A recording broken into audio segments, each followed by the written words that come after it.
Why, hello everybody. Welcome. We are here for the 24th match in our Highway to the Zenith Zone League matches, and our racers are already here to go. So with that, I'm going to introduce our team and let them take it. Our commentary team for today is Demarine and Poydrak, and on tracking we have Baka Shinobi. So I will let them take it away and I will get our runners started. Thank you very much. Good afternoon on the East Coast, good morning the West Coast, good evening Central Europe, everybody out there, and all the fans out there in Free Enterprise land. I am Demarine 2. I am joined by Poydrak. How are you today, Poydrak? I'm doing quite well. It's 5 o'clock my time, and we're getting into a race which should be starting very soon. Quite a hype one, considering the players we've got here. Yeah, for three of these runners, it's desperation time. And for one of these runners, it's time for him to maybe show that he has earned his way into this tournament and is ready to crush some people. Nightdew, who was our second place finisher last year, sitting on 6 points after 3 races, a second, a third, a fourth, desperately wants for a win. MarthSR, 2 races, 3 total points. You know, without a good showing here, he's pretty done. TheFiz is in a ton of trouble, probably needs 2 wins to get to a play-in race at 2 races, 2 points. And of course, they're all chasing moonblazewolf, who's going to try and put a bow on a top 16 spot here. 2 races down, 6 points, 1 win, 3rd place. If he could take this race down today, we'll be seeing him in the final 16 for sure. Indeed. Great coverage there. And we do see that we've got a Purim and a Teller start with a lightsaber. Not something that they can use right away, but it's also not the easiest start, you could say, with these 2 characters. No, I mean, you need a bow. You need a bow, like, right now, because you have no killing power otherwise. Black Sword, great if you had Cecil, but that's Kane there in the Baron Inn. There's an Elven bow, though, so all our runners are going to get that and probably end up having to lean on that for a little. Yeah, Purim does have some fairly decent and offensive capabilities if you can gear her up right. A power staff, a heroine robe, elven bow with some decent arrows, and they're likely going to have to focus on that. Teller doesn't bring a whole lot outside of Cure 2 and Blink, and maybe Exit at this stage. Yeah, Tella is a far cry from full-powered ordeals laden Tella, and even then you just kind of use that for grinding, so we're going to see Nightdew, our first runner, to try and maybe consider some sales here. Ends up getting rid of just the lightsaber and finds Sirens and Cabins to start this run again. Yeah, Siren, weren't they in the same shop last time? Just those 2? I should know, I was in it. Yep, exactly. There's other items here too, but I don't think they're really going to be super excited about Maiden's Kisses, Carrots, or Bombs. Bombs? It would be an item that they could use, but I think they'd rather rely on the elven bow that they picked up.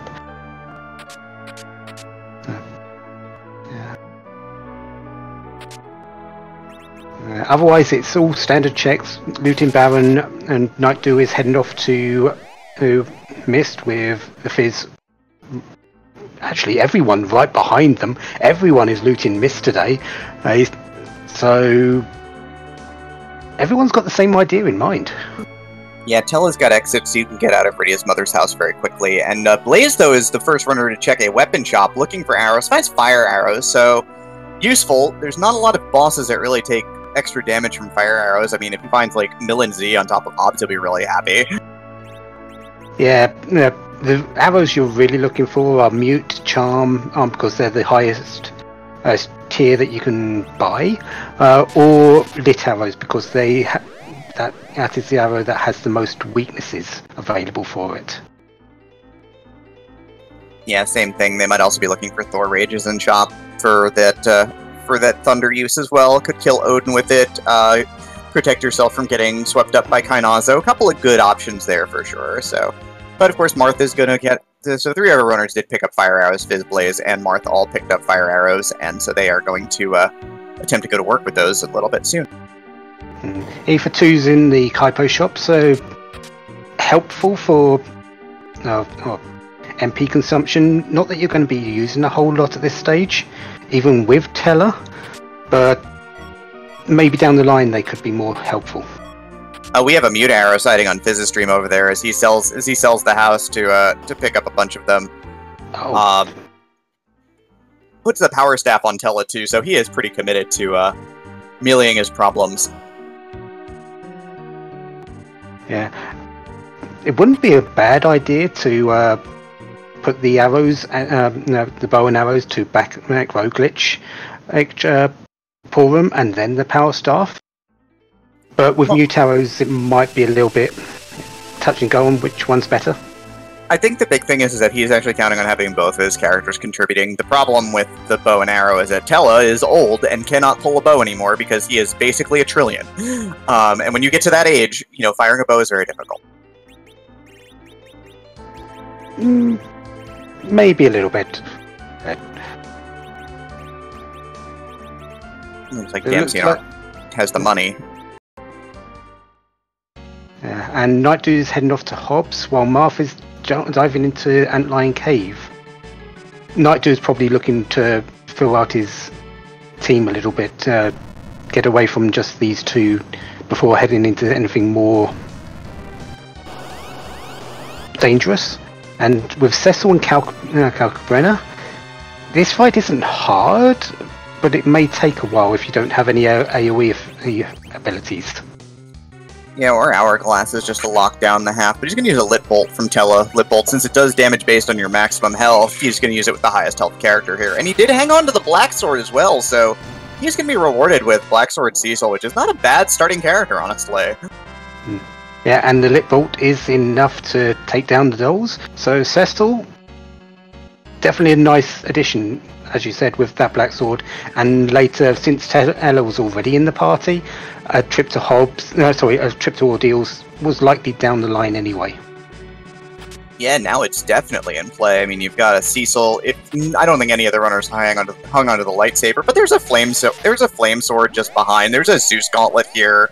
Two of them for nightdew. Two of them. Well, you know. Yeah. So, like, that's a good setup here. Marth gets a good boss for this particular setup, finding Asura, who is a mage. So, is going to take a shot with this Elven Bow mute arrow combo and probably drop her in 2 shots here. Yeah, even with Purim being in the top row, which isn't the best place for this, it still shouldn't be too bad as long as the kill fours don't come out like that. Well, you notice that Marth is now delaying to get the faces to cycle. He'll fire when she flashes next, and it should... Yep. So he's going to go for a Grey Face lock here. By doing that, it assures that Asura is going to stay in the Grey Face for her next action, which means that you will be able to not see Cure 3 or Cure 4 again. So very skillful play there to get the second shot off. It does take a little bit of knowledge of the game to actually pull this one off, and so he is able to do it. Yeah. In this particular spot, it's a fairly easy thing to set up because the boss is in a slow location. But as the speed gets quicker, it's a little bit harder to set up. But well played for getting through that and rewarded with a ninja shirt.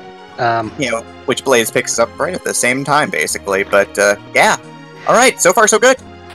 Yep. A lightsaber, ninja sword, ninja garb. This seems better for Edge than for anyone else at the moment. Yeah, there's a rune axe though, and there's a rune axe on the way down in Antlion as well for our runner. So it's not the state that the good gear isn't there. It's just, there's a second rune axe. Jeez, so 2 rune axes, 2 Zeus gauntlets out there already. It's not to say that the gear is not there. It just means they need the bodies to carry them. Yeah, and if they don't want to use it as gear, they can always sell it for a heap load of money. I do like a heap load of money. Definitely keeps this world turning, because you're going to with a Cecil, you're going to want Barkus wines. You're likely going to want some coffins later down the line, both of which are very expensive. Yeah, absolutely. The items that you buy in these flags they are your budget. You really need to really think about that. But of course, on the flip side of the coin, of course, is that we do know that there is a carrier for the rune axe out there. Kane is waiting for us in Baron Inn. Yeah, and if we've got 2 of them, Cecil could use them, although I think they'll rather use the lightsaber right now that they picked up at the very start of the game. lightsaber with the 99% hit rate ends up being an overall better weapon than the rune axe, but if they sold it, well, that's no big deal. They, again, they could still go and pick up the, they can still go ahead and pick up a rune axe and go to town with it, and it's probably just fine. Yeah, they've definitely got options available for them. The rune axe, the flame sword, both of which are serviceable weapons.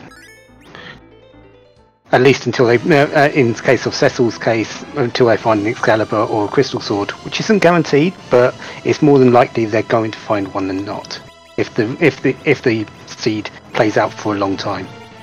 Yeah, absolutely. With the V1 flag set, the major thing here is that since they need to get both the Adamant and the Legend Sword to forge the crystal, find underground access to do it, and find a way to the moon, either the Pass or the Darkness Crystal. The major thing is that the Excalibur was added to the pool in substitution for the crystal itself. So there is an Excalibur floating around out there someplace that is, if you 28 of 28 the seed, if you kill every boss, you will get an Excalibur. You'll have also killed 28 bosses and will probably be in last place. Unless everyone needs to do that. Which hopefully we won't. We don't really want to be here 2.5 hours, do we? Actually, that sounds good. I mean, as things go, you got a race, but your race is in 3 hours and 50 minutes. You're fine. That's plenty of time. There's no way that this seed will take over 3 hours.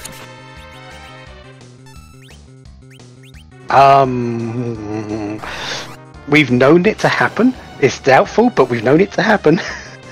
I heard Golbez and Evil Wall is a thing. With an Evil Wall is a thing, let alone Golbez. 3 of our runners now are all are at the football gauntlet fight spot, which is Leviathan, who is icing down the party pretty gently here, honestly. Tella's Cure 2 should keep up pretty well with this, and Cecil's damage is going to be kind of the output that they need to get through this, so it's probably going to be alright. Lit one from Tella could be helpful here. I believe they've got a change rod, which will increase his damage output for that a little bit. Yep, plus on top of it, they've got, looks like, nightdew bought Silk Webs, has a pile of Silk Webs. Blaze is about to pick up a handful here as well in football, so checking the item shop before doing the boss and getting an item of value here. And to sort of help the cause and keep the party from getting a frosty finish here and dying. Yeah. Our races have been very close to each other. They've basically done the exact same things just one after the other. Nightdew did do Hobbs first, but everyone's done that afterwards.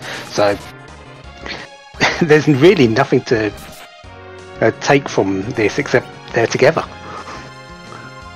Yeah, it's been fairly linear so far, a little bit of differences in the routes and the looting choices. Marth is our first runner through, though, definitely getting the best of it with the most Lightning 2, or the most Lightning 1 cast there, and using Porum as an archer still, so sort of holding off on the healing and making sure that he is trying to get some maximum DPS out of everybody.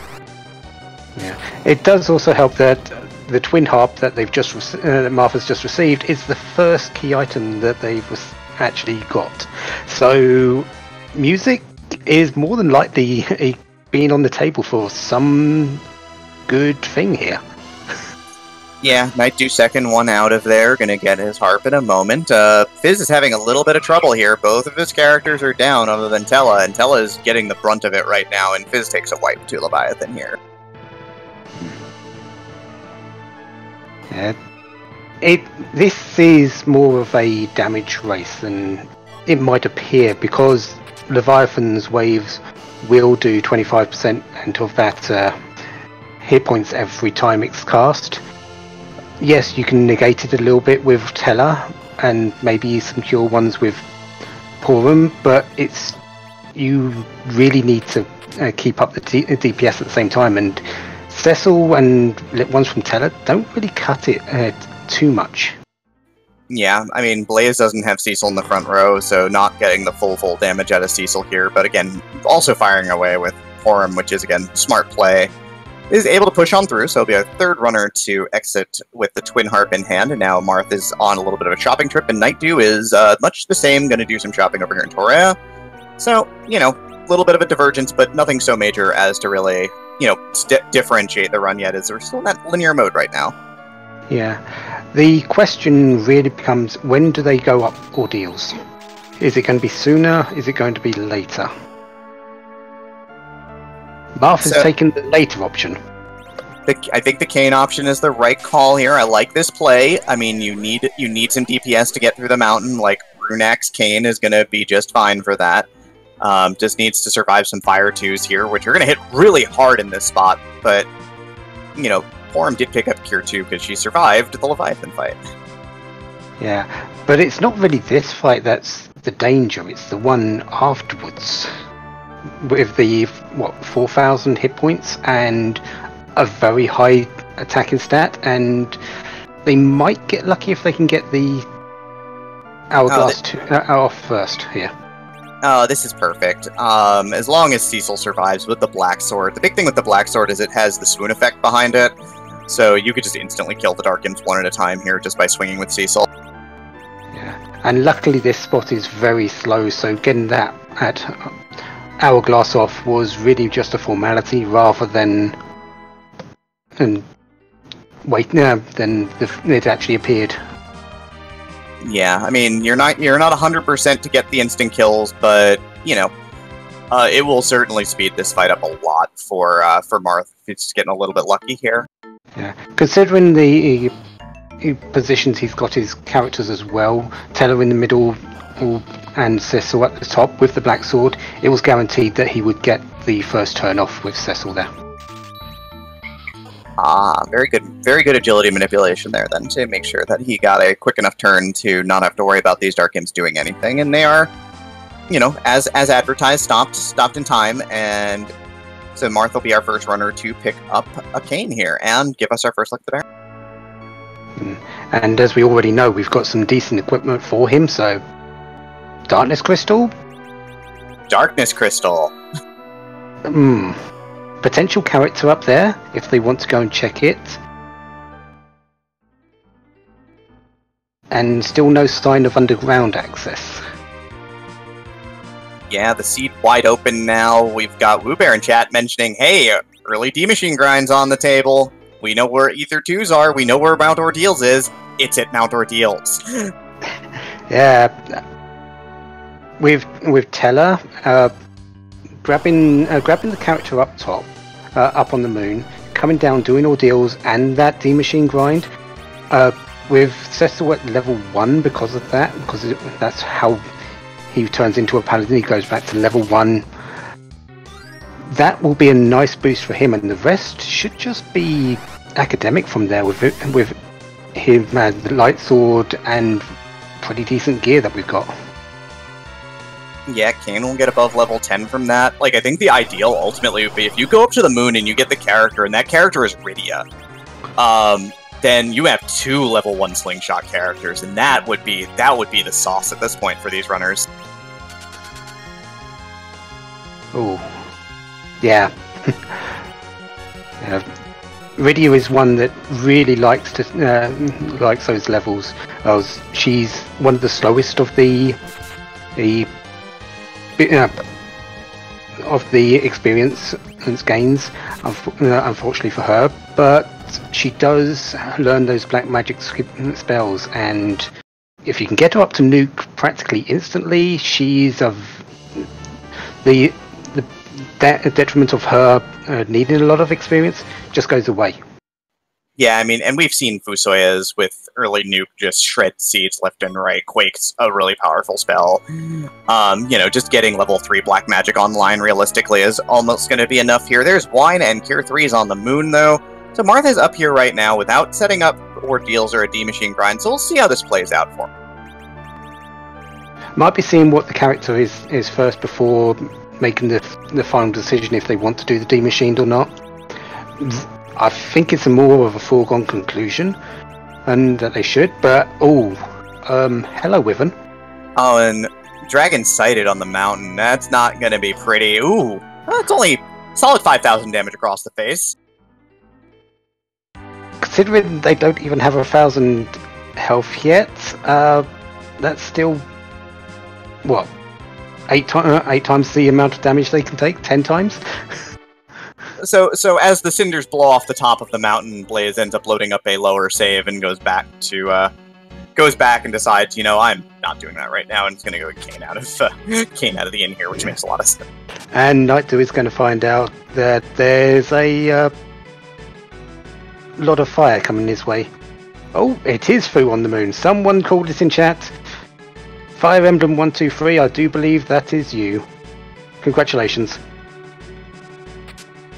It is a vanilla Fusoya here. With Virus, with Ice 3, with Cure 2. Okay, so good spells. So Marth could take this up Ordeals at this point, potentially. Go grab Kane, take this up Ordeals. Level 1 Cecil, D-Machine Grind. It could be in really good position at this point. Yeah, Fu is definitely someone you'd like to see really at any time of the game. At this stage, with it being so low, he is lacking a few spells, but really, you don't care. Ice 3 is plenty right now, and you see nightdew up there on the top left, snapping off a run buffer with Blacksword Cecil with Tell in the middle, gets off the turn, gets off the Star Veil, and of course, when you bounce a 5,000 damage Mega Nuke into yourself at a spot where you don't have 5,000 health, you die. Yeah, that spot only has, I do believe it's 3,000, so instant kill. I wouldn't be surprised if the other, we know Martha's got Teller in the middle, so this should be a fairly simple Star Veil raising again. Moonblaze is likely going to go back, knowing what's up there, with Teller in the middle. Fizz, I believe, is the only one that doesn't know yet, but has Teller in the middle anyway, so is well set up.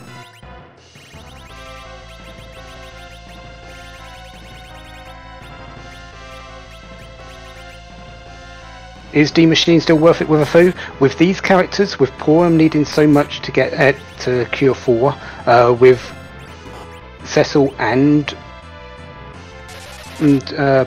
Kane here, who would like levels to just build up their strength, yes, definitely so. You might not want to give Teller those levels, but everyone else will want them.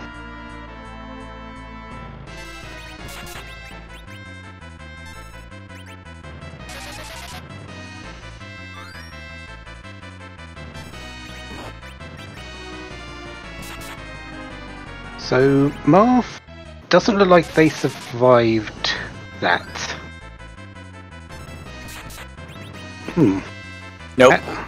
Nope, did not get off a run buffer. Star Veil, Wyvern opened up his maw and sang the song that will destroy a party, and Marth is leaving the mountain. Which is a bit unfortunate because, yeah, that could just be a case of reducing. If you're not too sure of yourself with the run buffering, I'm not, so I would be in this category. I would sort of reduce the battle speed down. Battle speed 3 should be in, or less, should be enough to get that Star Veil off. Yeah, even without a clean run buffer potentially, but of course, chat letting us know Marth popped open his inventory, looked for a Star Veil in his inventory, and actually came up empty, which is why he ended up resetting. That would also help if they actually had one, yes. You can't bounce a spell if you don't have the item.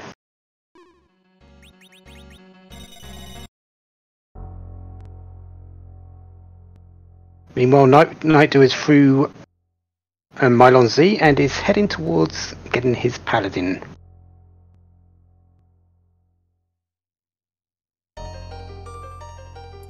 Fizz is leaving the Moon Fusoya in tow, so he's a very happy camper right now. Yeah. Nightdew's the only one that hasn't gone to the moon yet.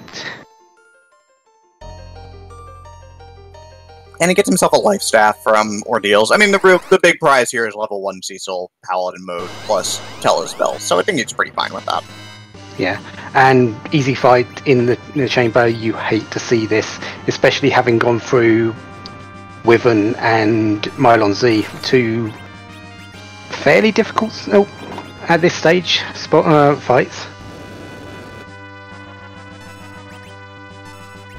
So Marth finds Star Veils here in the Torea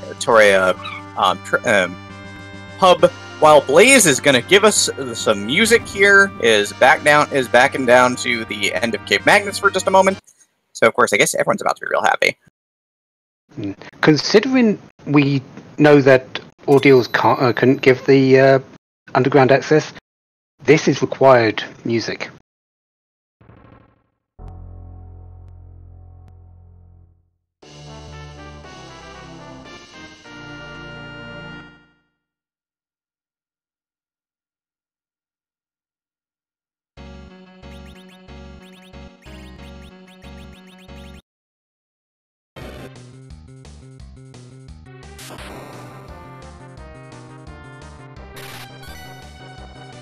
Woo Bear asking, could D-Mist be on Giant to block underground access? The answer to that is no. Underground access cannot be blocked by moon access. So since D-Mist is, since Giant is Darkness Crystal, that is not possible.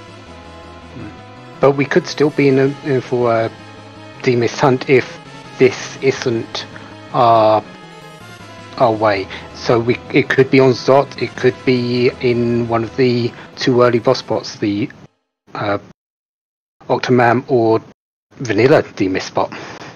Absolutely, and yeah, good call on this not being the only way to, not being allowed to be the only way to the underground because of Wyvern up there. So Blaze, of course, making kind of a heads-up play here. Nightdew, though, pushes on through. He'll be our first runner to have Paladin Cecil, and Paladin Cecil is going to be a pretty powerful ally here. We'll see what Nightdew's play is. Is he going to do it? Is he doing it?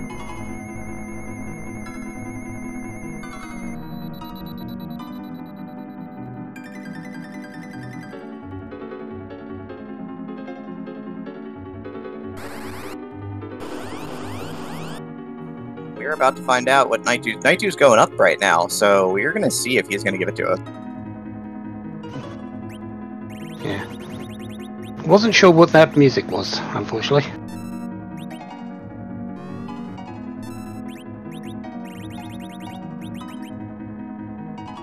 Invenerable stating it's Arcana's boss fight number 1. Wow, that's a deep cut.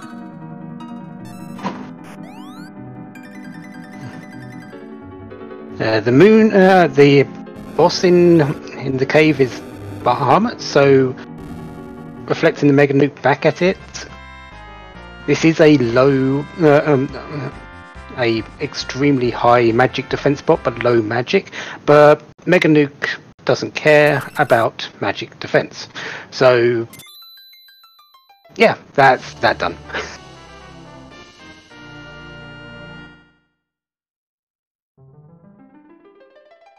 Are we on a chain just to get to underground? We are just on a chain to just get to underground. Amazing.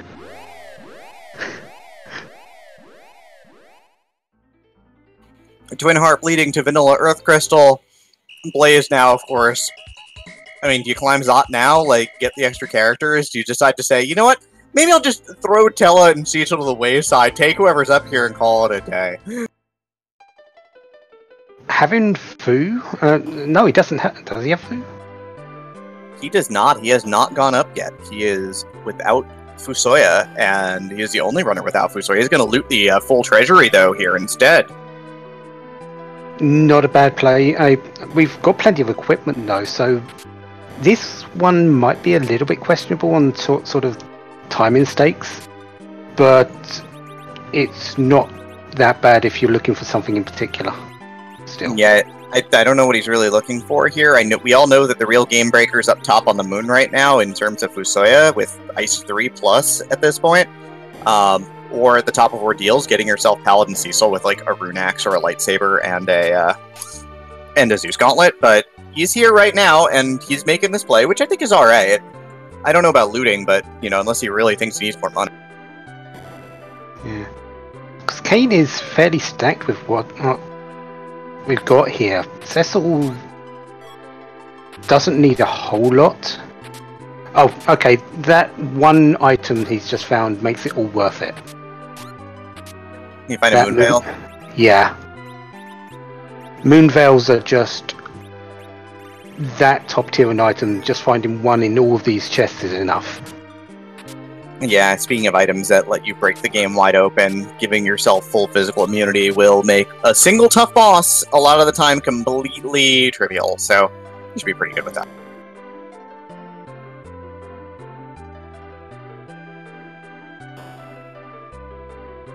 nightdew is not slingshotting, he is up here, and he is hourglassing some of these, the hairdryer chest, actually. So he's going to pick up levels kind of the old-fashioned way. Well, it's still a slingshot for Cecil. He's still going to get the triple experience, but he's trying those coffins. Coffins don't work on the hairdryers. Yeah, no, actually, these cannot be coffined, interestingly enough, so you should just cast high damage spells on them and just go to work on them, because that's the only way that you're going to get them down. Yeah, one of the few normal enemies that is actually resistant to instant death.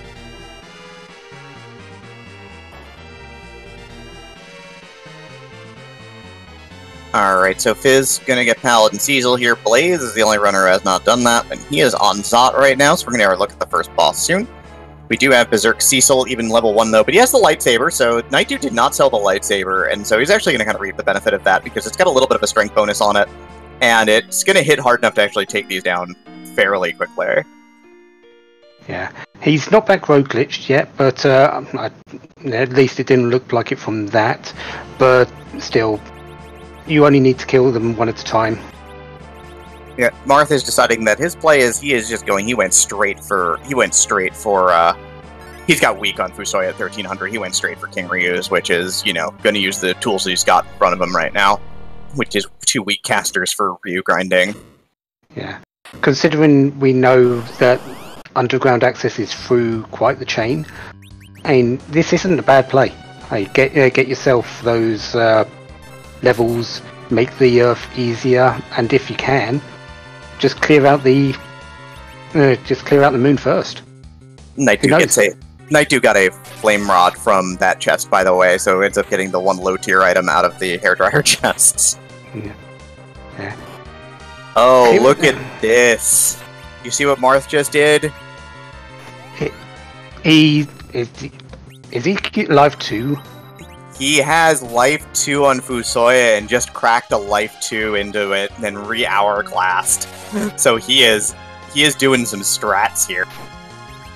Okay, he didn't get that life glitch off there, but he's still got 4 for the price of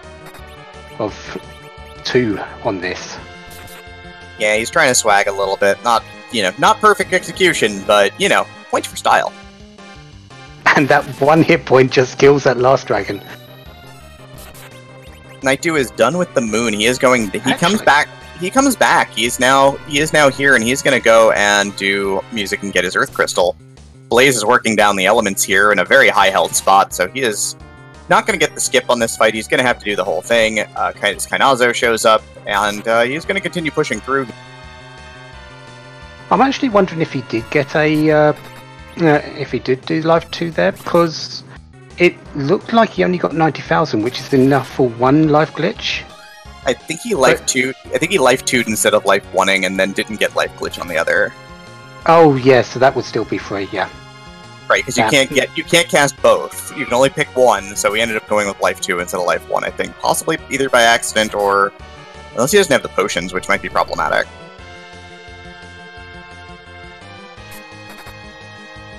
Everyone should have the life potions though. They were readily available in one of the overworld shops, and with the amount of shopping that these people have done, they can't really have missed it. Yeah, no, very true. Blaze working through elements still. Marth has decided that the moon is probably the play here, maybe looking for a little bit extra grind. Fizz is taking the Fusoya kill route, which is going to go do these 2 easy bosses here at Mist Cave and Waterfall and get 200 more hit points and help his spell progression a little bit here. And there's still Mist Dragon out there, so he might be hoping to just stumble across her. So literally everybody in chat corrected me that you cannot get off 2 lives during a grind like that. It requires specific agility manipulations and skill setups to do it. Like, it's not easy, and once something is hourglassed, you only get off 1 ability. It is impossible. So, yeah. Now this is an interesting find. I believe this is in Cave Bahamut. The Karate is our boss there, and we do have a Paladin Cecil. Yeah, I mean, the hard part is going to be keeping everybody at enough health to get 2 kicks out from Yang here, because you don't get the instant kill until after the second kick. Yeah, he has berserked Cecil there though, which is just to make sure he continuously gets these attacks in, so there's no need to worry about his turn coming up or not. And he got it even before the second kick because of the way agility shenanigans are. Yep, but he gets on through that one for free, which is great. You know, we like free bosses, they make life easy, and he gets the rat tail, which is nothing yet, but might be something later. It's... considering how many key items everyone doesn't have, I think he'll just be happy that it's actually a key item right now. Yeah, and of course, Blaze at the top of the tower finds an edge, which is fantastic, and finds a second Porum, which is even better. You do love your white mages, don't you? Especially the Porum variety. I have a brand. And yes, we know we've got not Porum haters out there, and to them I say, go away, go away, go away. Porum's the one. Porum's just as good as anyone else.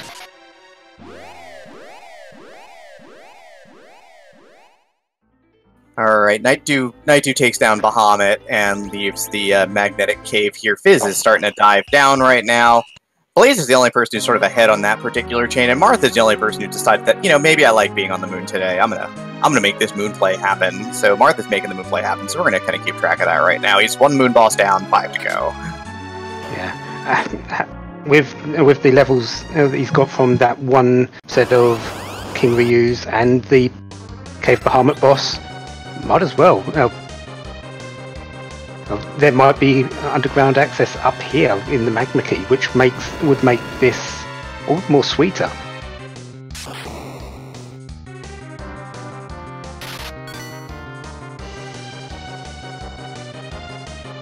Well, we shall see. Blaze is through, gets through Octobomb here. So we're gonna get our first look at the Zod item if this is our underground access, or if we're going to Baron, maybe. The D-Luna's in the Pale Dim spot. This isn't too bad a spot for them. They're going to hit okayishly hard, but this is a nice place where the Lunar Frog strategy might come in useful. Alright, bad news for Marth, though. Blaze has finished the Earth Crystal chain here and has picked up a Magma Key, so there is our underground access, finally. We know it's down here, so Martha's going to be working the moon right now, but we know that it is likely he's either going to get the hook and try and dash the hook bosses with a ton of levels, or if he doesn't get the hook, take the Magma Key, have to chain out the Magma Key. Yeah.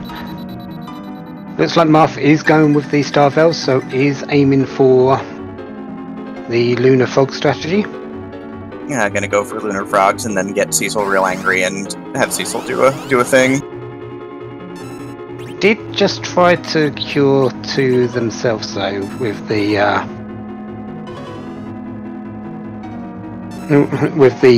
Star Veils up, which isn't usually a good idea.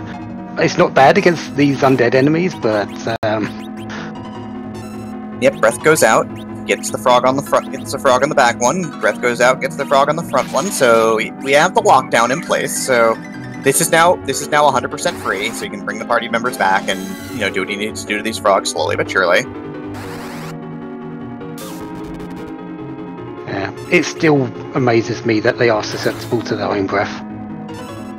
We've known it for a year now, but every time I see it, it's just, why is this possible? I mean, the first time it happened, it was a complete accident. Yes, but it's still become a staple of this fight in more cases than it should have been. Indeed it has. Alright, so Fizz gonna get Earth Crystal in just a moment. Nightdew is going to be fighting Octomom in a second. Blaze is the first runner underground, and of course, immediately took his Sirens and is going to go and do what one does with Sirens at this point, which is avoid the moon, apparently. And avoid ordeals, because still got that Dark Knight Cecil. But then again, with Kane and Edge, you're not really too worried about having a Paladin Cecil. Unless you need something to really cover you at times of need.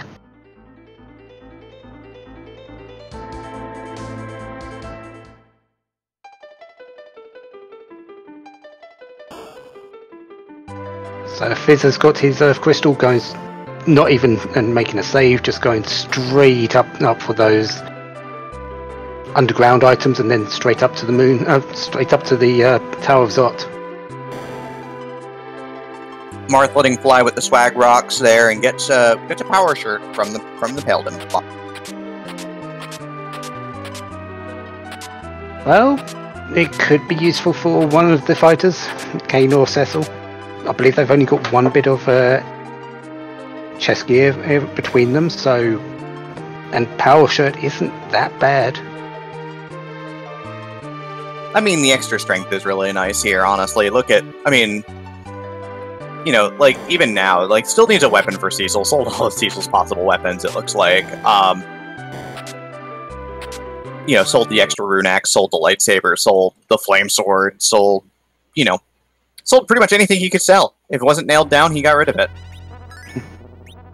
And to continue the chain of non-key items, Stardust Rod in the free rat tail chest. So makes a potential black mage incredibly powerful if you find one, but, you know, I heard Fusoya likes that staff a lot. Yeah, one little problem with that. No Fusoya yet for him. This is very true. And of course, you know, potentially now going to check these bosses here.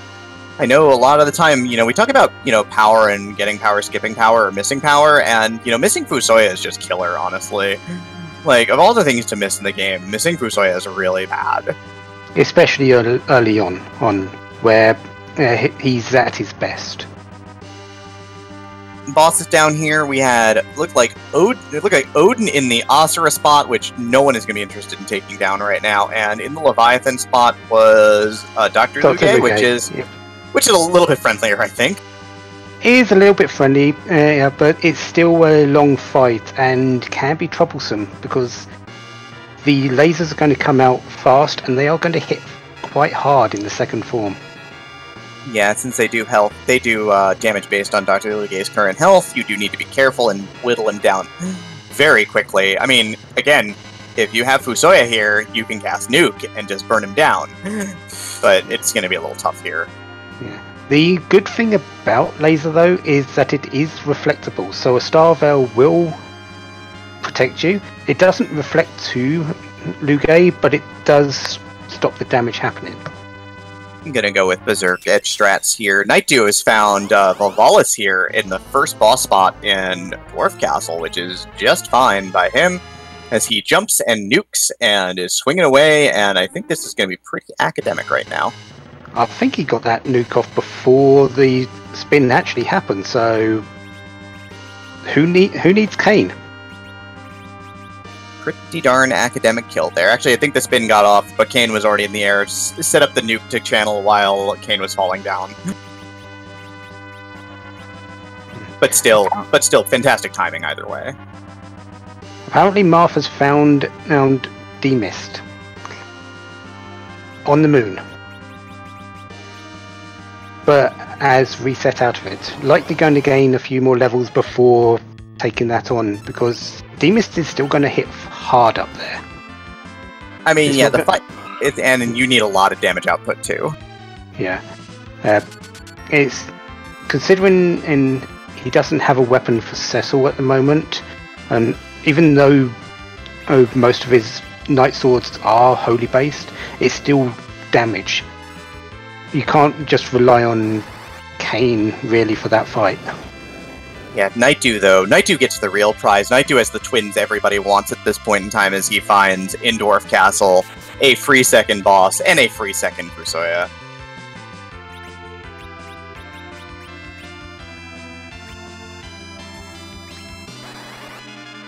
That's 2 nuke casters. Yeah, gonna make the rest of this seed pretty academic for him.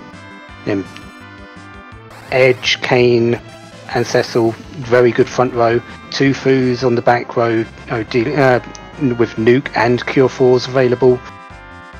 This fight is ready to just tear up the rest of the seed. Yeah, I mean his options now are, you know, you can grind gold dragons with weak, you can microwave your problems with nuke, you can just cut them down with that front line of powerhouses. Everything is good. This is a party full of absolute powerhouses now. Like, you know, he knows what to do with this too. Nightdew is an ace, and he's gonna know what to do with this party for sure. Yeah, the only small issue that they've got at the moment is key item wise. They've found what, 5 between them. There's still a lot of game to play. Yeah, we've now found, I think we've pinned down 6 key items at this point. Darkness Crystal, Earth Crystal, Twin Heart Magma Key, we know the Rat Tail, and Pink Tail are out there as well right now, so 6 total at this point. Yeah. There are only a limited amount of checks that you can do, but which check is the right one? Not that one, Nightdew. That one's just a Stardust Rod, but, I mean, you know, Stardust Rod for Fu. How bad could that be? I can't think it's too bad. Plus, Life Staff on one, Stardust on the other. That's the 2 best rods and staffs in the game. Yeah, the dream is alive for sure. So of course Fizz now is going to get his underground access as he finishes up Octomom here. So making some progress here, just pushing back. He's going to go down, probably grind a little bit in a moment. Dr. Lugay is giving Blaze the business right now. Edge keeps falling asleep, and that's a little problematic. And those lasers, they are down to a good amount, but they're still not being. Oh, that's deflected. bad. That is very bad with Kane asleep now, and he's going to get killed in a second here. Needed to get off another jump beforehand, but is likely to die here. Beam will do... Oh, there's the heal. Never mind. He's going to be fine. Beam will do 123. The laser will do about another 200. So he should be okay here, but he needs to get off 2 actions. He probably needed to throw a Cure 3 there. He might not get enough damage out of this jump. Definitely not with that gas coming off. So the next beam would have killed him. And now, if you watch Nightdew screen for a second, you're gonna watch a man very, very efficiently thrash through this fight. It's going to be night and day between for the difference here. Yeah, he's already through the first stage. The next stage is just going to be nuke. Maybe swing with Cecil. I don't know.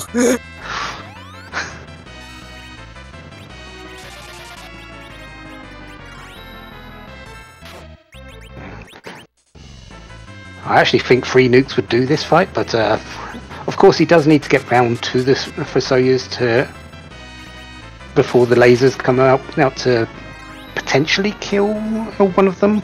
But yeah, with that 6,000, I think the lasers are fine now. Still hitting for 1300-ish, so, you know, still has a little bit of work to do, but it's probably fine.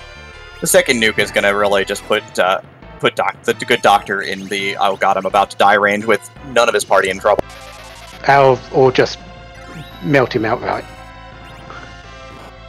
Well, all those mechanical parts are now molten and on the ground in the land of summon monsters, and Nightdew gets a tower key for it. Well, at least they don't have to dive tower twice. I mean, that means they have to dive tower once, though. Considering how good tower's been lately, I don't think they'll mind that. It's been... I have a brand. Yes, you do. Is Odin the play though for nightdew? Is he going to give it a shot, or is he just going to avoid it completely? I mean, he does need to deal a ton of damage before the sword goes out, because he will die. The stats in the Asura spot will assure that Zantetsuken will slice his party to shreds at this point, so this is going to be a pure DPS raid.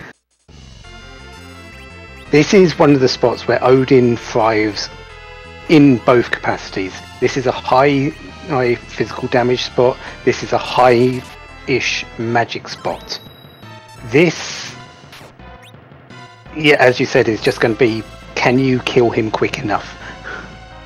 It's also, I think it's the fastest spot on Earth as well. I think it's slightly, I forget if it's this or Sealed Cave is the fastest, but this spot is incredibly quick as well.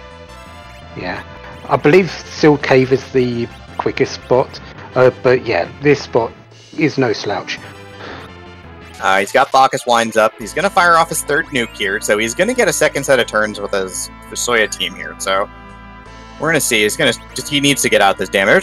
This is going to do quad nines. That should finish it. Yeah. Yeah. Rip run, everybody. That Odin is just destroyed. Yeah. Well played there by nightdew, knowing his limits, knowing he was able to get enough damage out through that, and it's rewarded with the pan. So 3 more checks. That is huge right now. Again, we haven't found either half of Go, so with the Darkness Crystal, though, that is now he's got checks for days. 2 at the tower, 3 from the pan. That is a coup. If anything is here, nightdew is in a very good position now. Yeah. The only thing that might save Marth at the moment, because of the way he's routed, is there being some kind of value on the moon itself. And even then, Marth still has to come back, get underground access, so he would either need to do the hook route, which wouldn't take very long at the full-powered party, or find the magma key, going through the chain everyone else has had, giving up that time. While at that point, nightdew should be powerful enough to go back up to the moon, and if nightdew guesses right, it's all over but the shouting at that point. He's already powerful enough to do that. TheFiz just make a mockery of the moon. Marth needs this to be a double moon seed at this point. He needs the rarest of the rare right now. Oh, that's my girl. You do it. You give him that. You give him that drain spear. Is there a certain Swimmy Leone emote floating around? Because if there isn't, I want to know why. I mean, maybe no one's subbed to Swimmy right now. I don't know. Swimmy's another one of these fantastic runners, and he's got one of the best. He definitely has one of the best, the absolute best emotes for this game, which is the Drain Spear. And it's every bit as amazing as it sounds. It's one of the best items in the game to throw, and they do have an edge.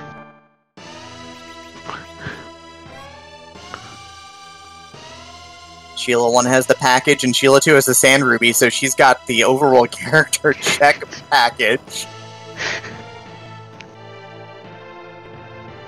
Unfortunately, I don't think either of those are going to be picked up by nightdew.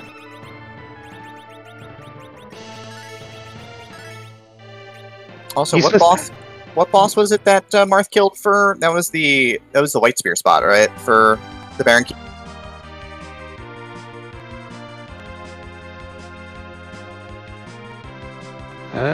I don't know. I wasn't focusing. I know it was Antlion, but that's the limit of what I knew about it. I wasn't too sure of what spot. Got it. Our tracker, Baka Shinobi, backing us up here. Antlion and Plague Spot had the Baron Key. Thank you. So Demis must be at the D-Luna spot. Infinite hit point. Pretty much the max 65,000 that you've got to eat through. Blinks are going to help. You're going to have free characters that can and use it, so not going to take any damage. It's just going to take a while to beat through the amount of hit points it's got.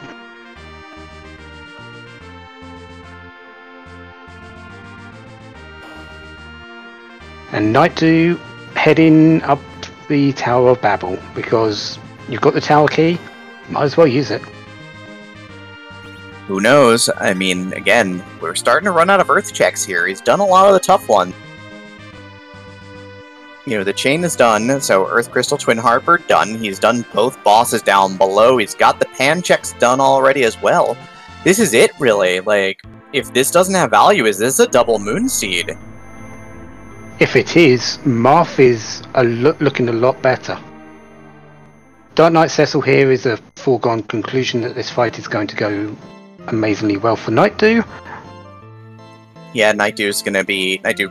I don't know if nightdew just decides to stand here, but it's a very slow spot, or just fire off a couple of Fusoya nukes and just crush it. But it does have a lot of health, at least. Yeah, this is the Dr. Luge spot, so all three of the health pools are combined. I think it's around about 30,000, maybe a little bit less. Yeah, so he's gonna stand here, isn't he? Yeah, it would take a few hits, and just eating 3 Dark Waves is a lot quicker. So don't blame him for just standing there. Does a whole lot of 300 damage there versus her Dark Wave, so he didn't even need to cast that Cure 4 potentially, but does so anyhow. Through this fight, a little bit of experience. Let's see what he's going to get for his troubles here. This is not the crystal you're looking for. He gets a crystal ring. Not a bad piece of gear for the characters. Does increase agility by 5, which does increase damage output a little bit. So not bad for one of his fighters. I mean, the big thing is that, plus a ninja hat, plus a crystal ring, by the way, is 28 agility on Fusoya, for what it's worth. Indeed it is, yes. And Edge actually does... I think Edge is one of the better people to have with a crystal ring as well, because if you get him just so fast that he's moving... especially in slower groups. Yeah, no, and I've seen 56 agility Edge being used as an anchor in a fight in that instance for Zeromus as well, which is just ridiculous. Yeah.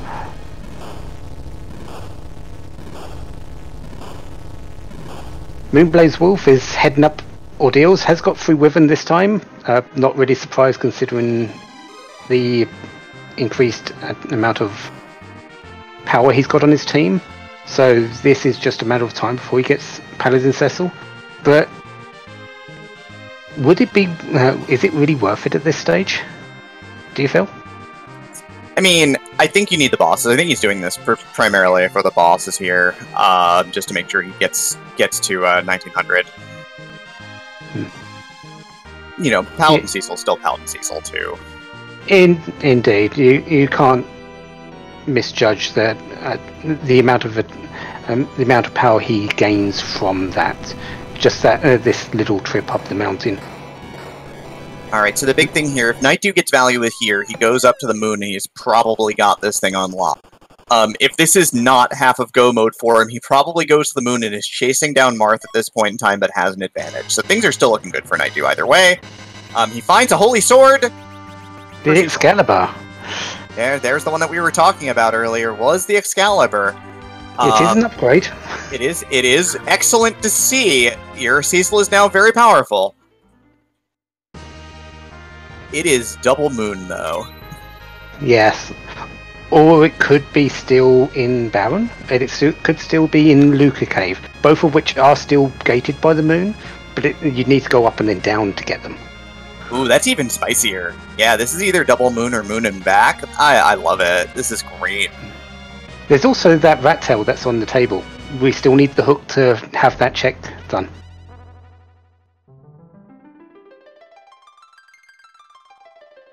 Yeah, and since we haven't found... And the big thing is we didn't see Hook underground either. So, unless the Hook is tied up behind Luca Key, there's a chance the Hook is up here, and as we saw before with Fizz there, Kane was in the air, though! Oh, that is perfect. Kane gets the killing blow by himself as everybody else faces down the Holy Sword and dies. That's just unfortunate. Fizz he's talked a lot about how he's not had the great. He feels he hasn't been in playing over for the last year, so he feels he shouldn't be in this. However, his ability is still there. You can see it in everything he's doing, and he is well worthy of his place in this tournament. We shouldn't count him out in any way. Yeah, but there we go. So Glass Mask Spoon from the D-Lunars spot, so nothing doing there. But he's got the Mist Dragon kill under his belt at this point in time, and he only has one more boss on the moon, honestly. I just realized he's about to finish the moon with this Ogopogo spot. So nightdew really has to speed through this moon to catch up here. Yeah. And Marth is actually going to focus, Golbez is likely going to be focusing more on the items he's picked up on the moon, rather than the ones he's picked up on the Earth, because he'll know if those have already been checked by other people. So it is very likely that there's a couple of different things that this could be. This could still be a blank, because we have the Baron Key to open up the chains. This could be the Hook opening up the rat tail that he got on the moon, that he got from Cave Bahamut. Hook would also give him underground access as well, of course. Without having to do that long magma keychain, killing the two bosses with a level 50 party is actually probably going to be faster than hiking all around the world to do that long chain of Twin Harp to Earth Crystal. Yeah, and there is the, if he's looking for an anchor, the character in the Hook spot might give him enough incentive to just go there even more. Alright, scratch that. Marth also did not do by the way, Marth did not yet do the Wyvern spot. But he nopes out of Golbez like his life depended upon it, because it probably did. Yeah. Probably didn't have some Zarvels, or just didn't want to risk the wrong characters getting eaten. Because having just Teller alive and Porum alive in that isn't ideal. He also doesn't have the crystal ring that nightdew has from the top of the tower, so he does not have that option in play to keep assure somebody's life as well. Rivers McCown in chat mentioning swimmy strats, which is actually just vanilla speedrun strats, which is mute your party beforehand so that they can't get paralyzed. Options certainly abound here. Bygone in the Wyvern spot, another difficult boss up here. This moon hasn't been nice. It hasn't had anything really good. I mean, with Fusoya with Quake, I don't know about noping out of that one, honestly. That's still... I think that's a favorable fight for you at that point, because if you could just, continuously cast Quake, then you can keep Bygone locked out of the fight, and that spot's not super healthy. Yeah. It doesn't hit it as hard as some others as well, but it is 3 pieces hitting, so the hits are going to come out quick.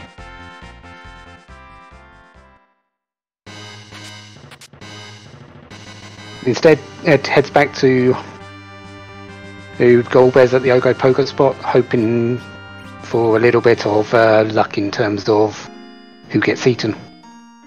If Cecil survives, if Fu survives, I think they've got a good chance. Blaze finds the second Fusoya, and I think he's a little bit sad right now because everybody else had already had it. He might know that he's a little bit on the back foot at the moment. We'll see. Yeah. Nightdew with the double Fusoya, though, by the way, has churned through the entirety of the Earth and is just making short work of moon bosses left and right. He might have actually made the correct play to avoid to ditch Earth, though, because we know that the bosses in Land of Summoned Monsters don't lead to anything.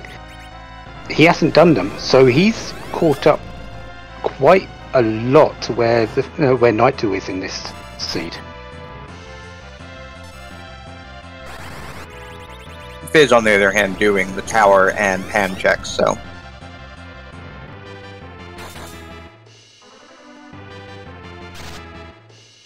The only slight difference moonblazewolf has is that his levels are a little bit lacking behind where nightdew is, but a few King Ryus will change that fairly quickly. Yeah, on a total of 6 key items right now, which is kind of rough. Nightdew, though, is at 10. Nightdew is getting the double up bonus here, so with that spoon that he got from the D-Lunar spot pushing him out, He is our first runner to be doing up that double experience right now, so he's going to be a very happy camper because he is going to definitely kind of catch this up now. Yeah, and Marth has got the ideal pairing. Well, I say the ideal pairing if Cecil actually had a weapon, because I don't think he's got one for him yet. So it's really just going to be, can Fu pull this out? Might be a good idea to pick up Kane and hope that the spells keep reflecting. Get for some more DPS from him. I really think the play here is Fu nuking or fire 3ing, and just as long as you got Veils up, you're fine. 445. Was that with a silver staff?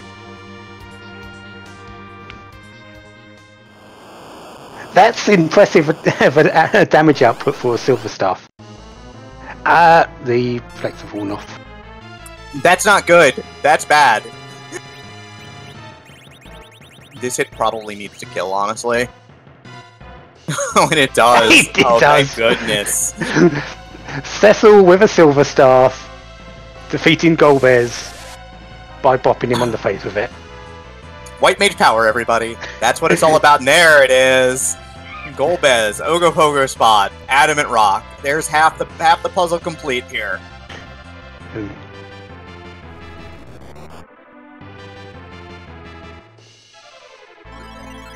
I'm not too sure what to say about that victory. Does he feel that he deserved that, or does he feel that he just got completely lucky? Any win you get, you deserve. Period. That's the rule. He got it. He deserved it. Yeah. Any victory you walk away from is a good one. Yep. We take all wins. It doesn't matter. The only hit point that matters is the last one.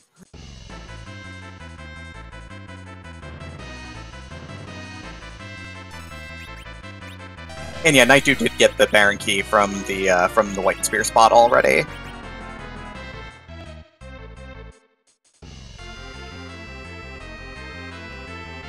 Marth didn't save because he was hiking to the Wyvern spot. He's going to save at the Wyvern spot and do Biken, it looks like, so it's pretty sharp. Yeah. Not really surprised that he had nothing to fear about encounters. They are off with the randomizer unless you turn them on under these flag settings, so no worries for him to get to that spot and just heal up before this fight here. It might be better to put Fu in the back row for this, so he's not getting hit as hard. Speaking of getting hit hard, Form's dead. This might be a spot where you Moonveil Cecil and then, use cover strats maybe. Yeah, I don't know if he has it, but it's an idea here for sure. Yeah, is using the cover on the physical cover on with Cecil on Fu, so that's not a bad idea. So he'll be able to cover even with the defend if he defends. But if he keeps using items or attacking, you won't. That will be an auto counter on anyone that's low.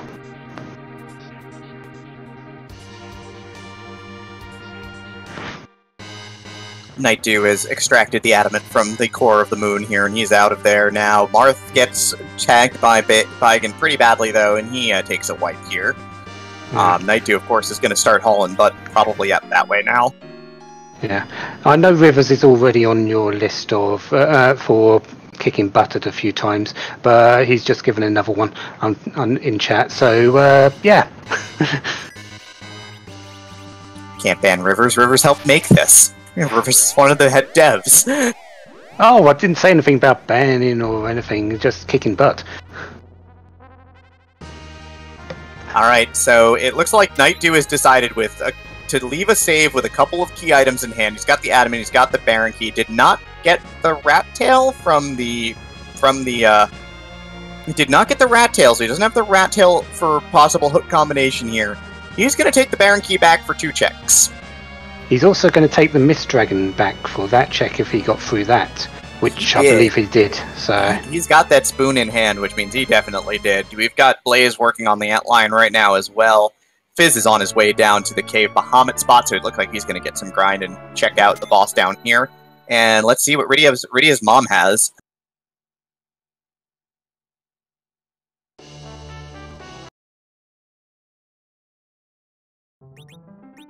A weapon? He sees the sword icon, and it's not the sword icon he wanted to see. He's not taking the Baron Key back, though. He's decided that he wants to stay on the moon the rest of the way, so he's going to go and try and take down this Baigen with Double Quake. Seems pretty straightforward. Blaze adds on Baron Key.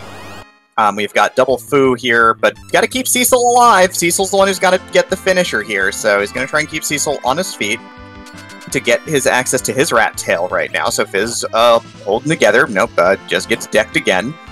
Cecil having a bad day today.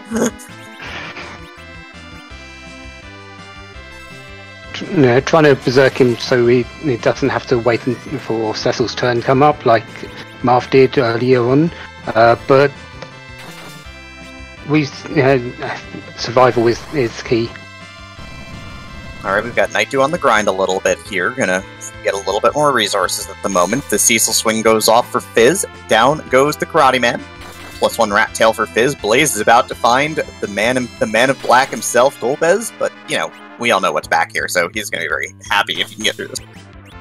Yeah, it also brings him right back into contention, and having that adamant, he could just dive down and do that Baron Key. If that's the location of where the Legend Sword is, he's going to be very happy and might pull out. Right, Blink's flying right now for Marth, trying to keep this party alive. Gonna try and keep getting Quakes off with Fu here. Starting to run a little tight on the mana here. Shouldn't be too bad because we'll have Psych, and we've got Cecil who has a fair amount of MP to spare, especially since he's not actually doing anything except standing in the way.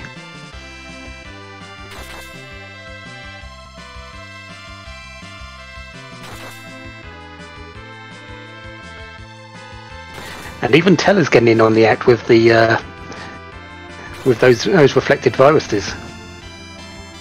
Moonblazewolf does not have a veil up. Takes a dive to the man in black here. So we'll see if he's gonna take another shot at it or not here. If he doesn't, this could get really dangerous all of a sudden. But we'll see.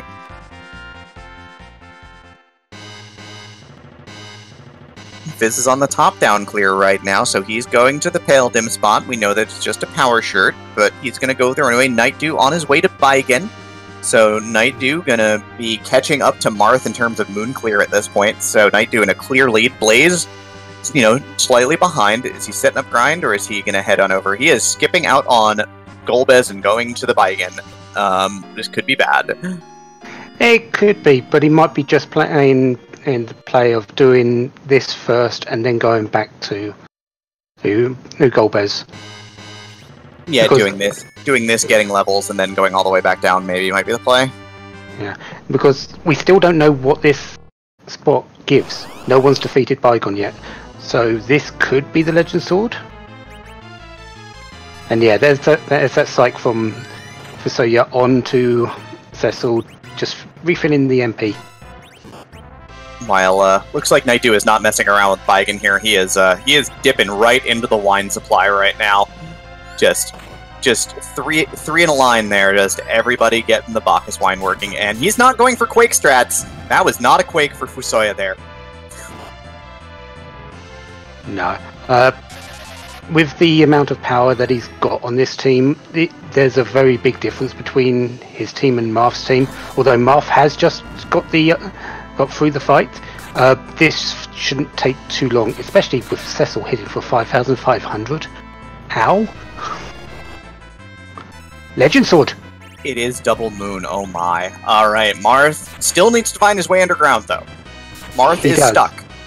He does not have a way under. We know that the hook has to probably be trapped behind the Baron Key at this point.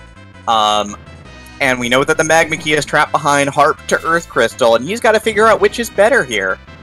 Does he dip Baron looking for it? Because he knows it came from the moon. He knows the harp is probably his path down, but... Yeah. I can't see him doing anything other than the Twin Harp. Mostly because he knows that is for sure a route down. He can't be certain that anything under that the Baron Key would give it, because the other way underground might be actually underground itself. So I think the only thing it could be at would be at Sealed Cave, though, which would be behind Baron Key. But first and foremost, though, more importantly, nightdew is in go mode right now. Going to check the no, not checking the mist.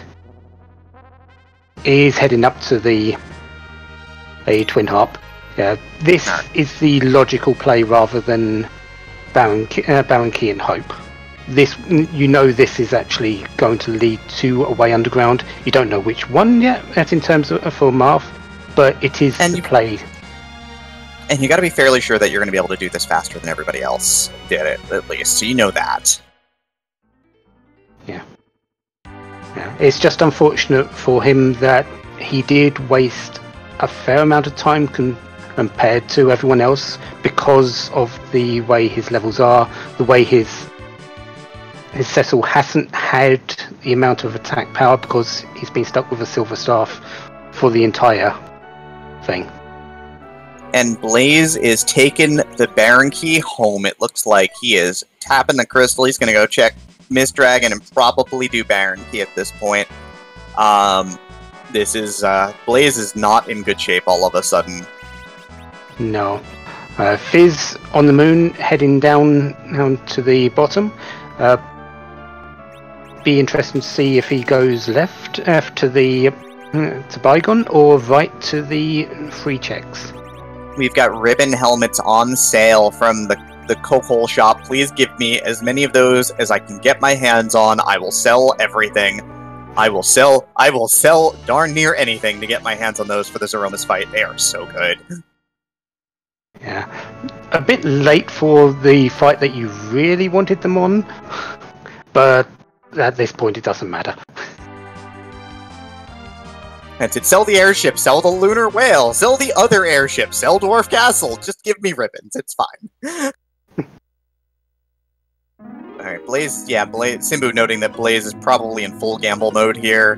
Might be feeling a little bit behind, not getting that second foo on time. And the thing is that we know that this gamble is not going to pay off here. I'm surprised he didn't keep the lunar whale there. Because if this is a bust, wouldn't it be better to just go straight back to the moon? I mean, we're on full gamble mode now. Like, I think this is just an all-out gamble play here. Yeah, Fizz has cracked open a couple of sirens, getting a few King Ryu's under his belt. Does need those levels, so, but he's also in the same spot that nightdew was. I was having a fair amount of power here. It's just how quickly can he get through the rest of this? Yeah, absolutely. But more importantly, though, nightdew, ribbons in hand, crystal in his back pocket. He is returned to the moon. Bit of a hike at this point in time for him, but he is going to be our first runner to Zeromus at this point. I think this is going to be, again, he needed a win here for sure to get to 10 points and at least set himself up for another go at the play-in race this year. So if he can hold this out, he's going to be in great shape. Yeah, definitely. It really just looking like a foregone conclusion as long as Zeromus doesn't pull any shenanigans, which is always possible. He isn't a boss. He isn't a final boss to take lightly, but the way he's set up, it shouldn't be bad. I mean, the big thing is that, he would need both foos who are pulling around 2,000 hit points. He would need both of them to bite it to a big bang. And again, ribbon helmets, sorcerer shirts, white life staff on one. Very unlikely outcome, certainly. So he's got to be feeling pretty good about that. He's got Trizerkers, he's got enough line to get them angry twice. So even if he misses the second big bang, he doesn't get it to tick over and get the health refill. He is still gonna be fine. So I think he's in great shape here, honestly. He just needs to make sure he's got a good agility anchor, make sure his team is set up, and then, blend Zeromus into next month, apparently.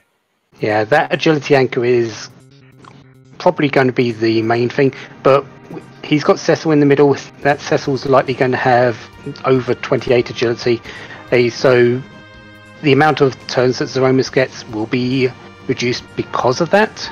So, yeah. Yeah, I'm pretty sure. Really, I'm pretty sure he's level 52. Yeah. It's not really the question to ask, though. Is he going to get through this? There's a different question that needs to be asked, isn't there? I guess it is a very important question, isn't it? I guess it needs to be asked. Yeah. So, Poydrak, whose butt are we going to kick tonight? I'd like to say Zeromus's, but we know it's going to change into something different. What that is, I'm not going to guess because I don't really care. I like all these sprites. Let's just kick it.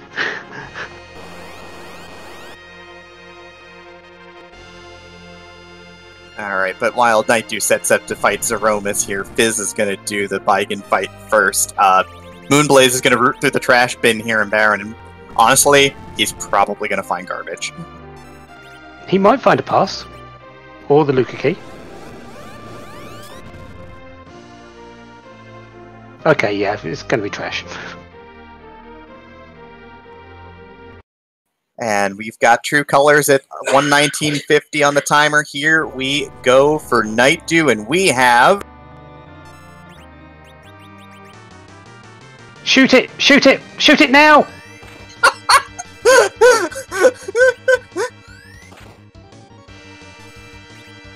The Scourge of Smash Brothers, the ruiner of your childhood, that jerk dog.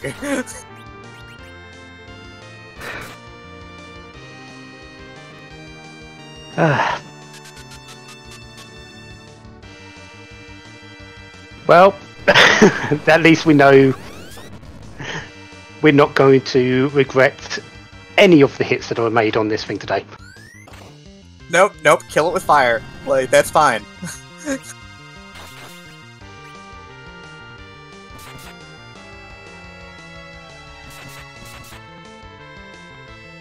Well, Blaze got the Luca key, by the by, so he is in 10 key edit mode. Fizz makes very quick work of this fight here against Baigan, so he's going to get half of his go mode now. He's going to get his Legend Sword for, what looks like a very smooth fight for him.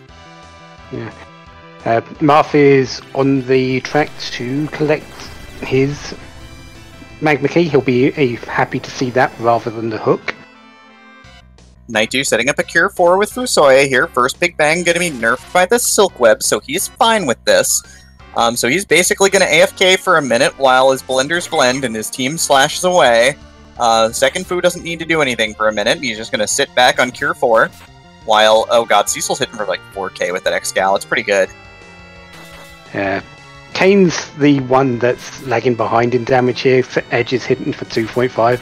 But yeah, the star of this fight is Cecil. I mean, it looks like it's... Oh, that's a 7k crit. Good job there. Just plowing away here. Fusoya sitting, waiting, seeing if he's got to do a job today or something. Maybe he's going to get the night off. Fu's like retired at this point, so he just wants to chill. Yeah. Chill with his friends, sip the Bacchus wine. Not enough to actually go berserk, but just enough to have a good time.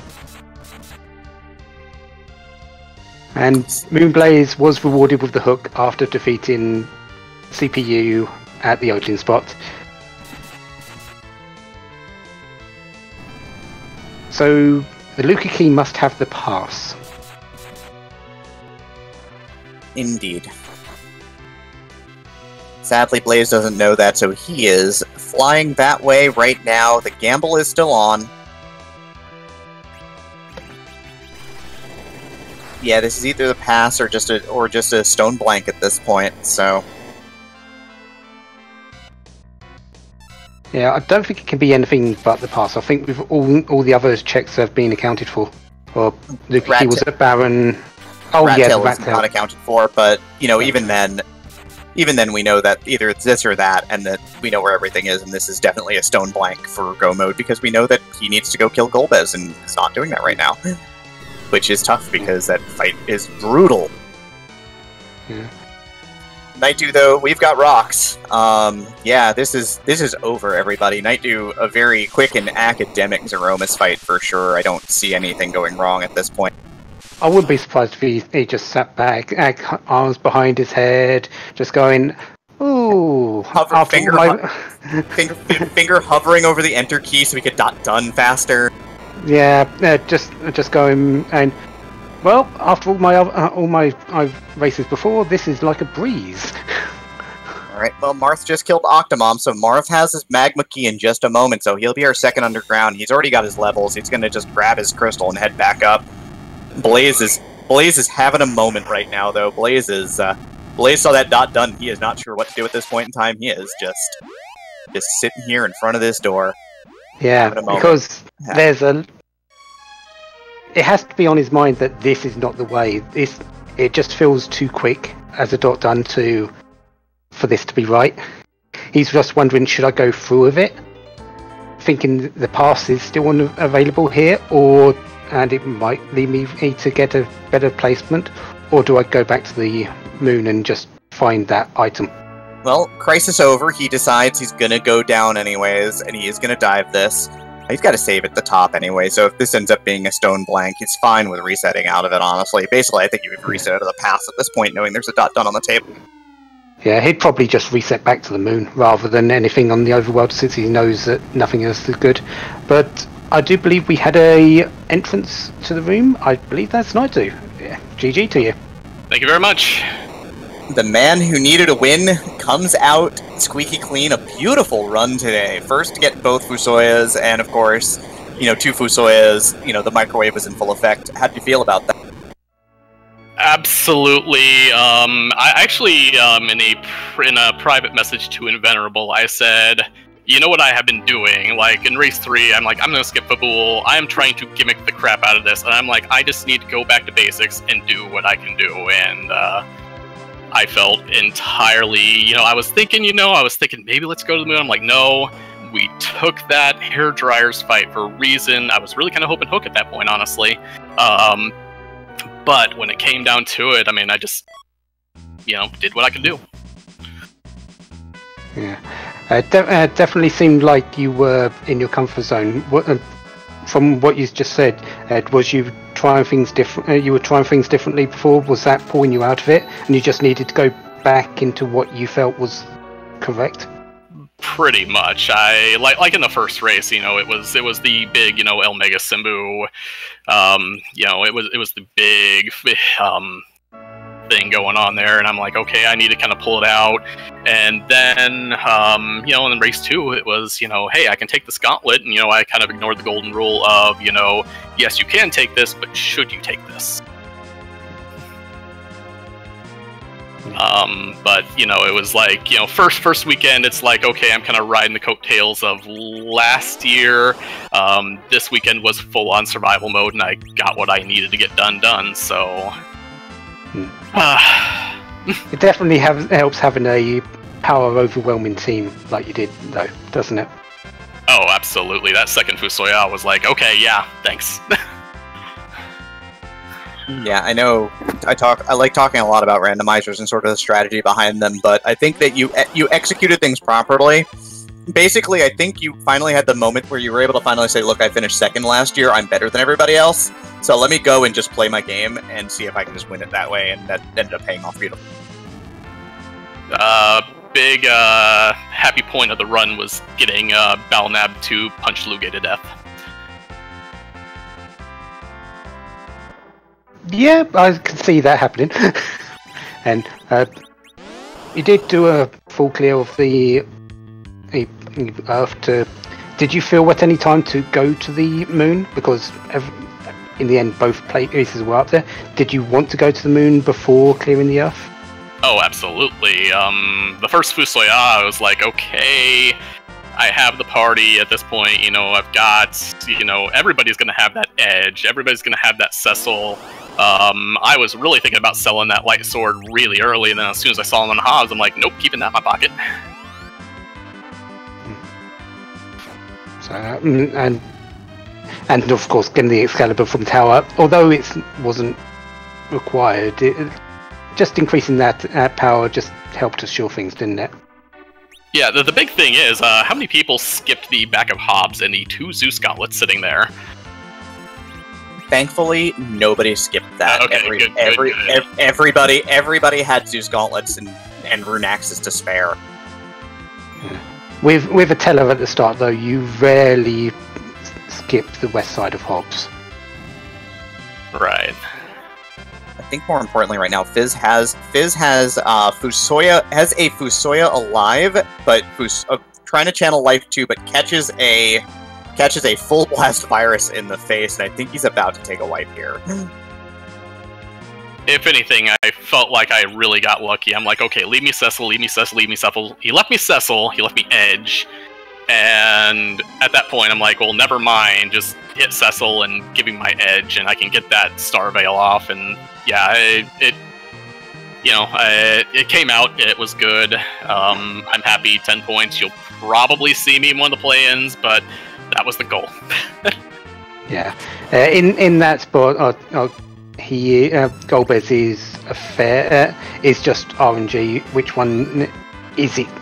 Is he going to hit the correct places? Especially if you don't have that protection from instant death, which you didn't.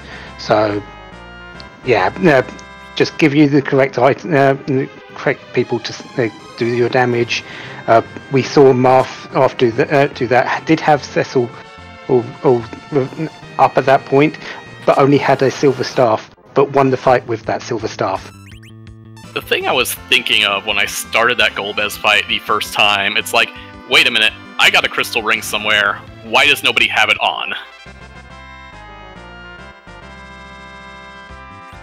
Yeah, that would give you a bit of protection from the... and at that point, if you're able to... Yeah, and at that point, you can actually just, cut down 3 people in a random and then come back with the person you want, and it's kind of, that was going to be run 2 had it not paid out how it did.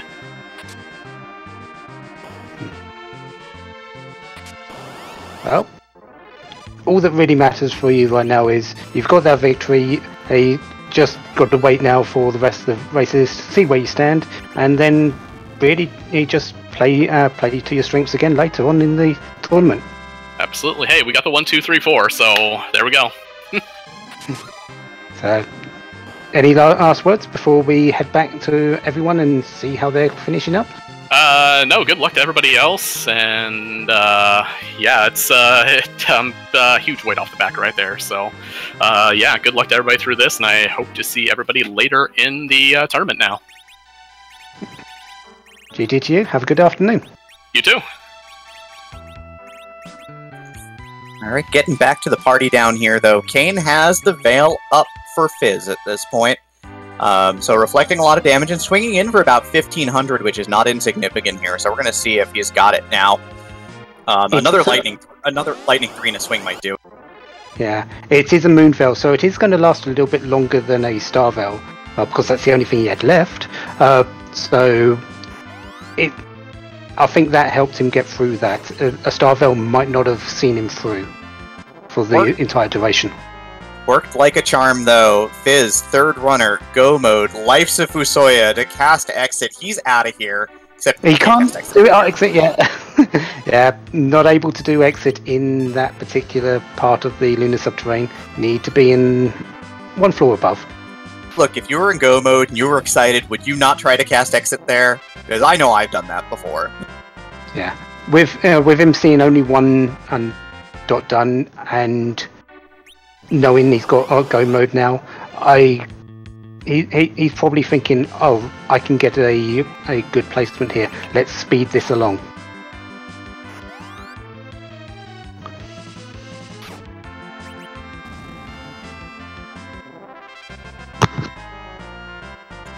Blaze is about to find out that the nasty truth of this seed, which is he needed to kill Golbez.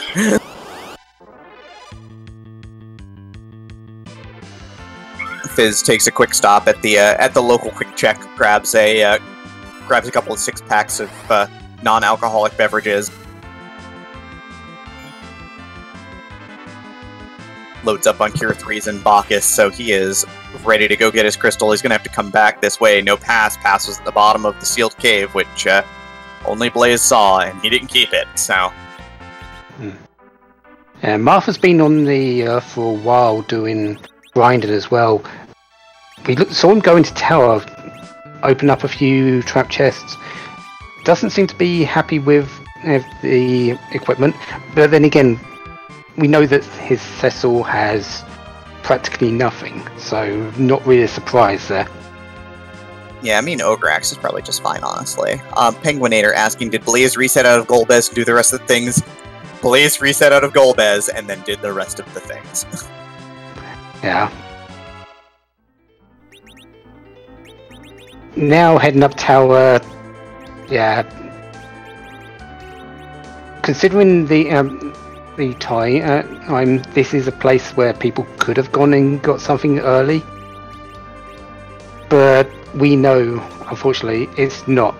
It's Golbez. Marth is setting up for the Godzilla Romus fight here, but again, no pass. He's at Troya right now. Another, again, mistake of excitement here, right? You're the first, you see 1 dot done, you've got to be real nervous all of a sudden, and, again, the mistakes are starting to mount a little bit here for our runners.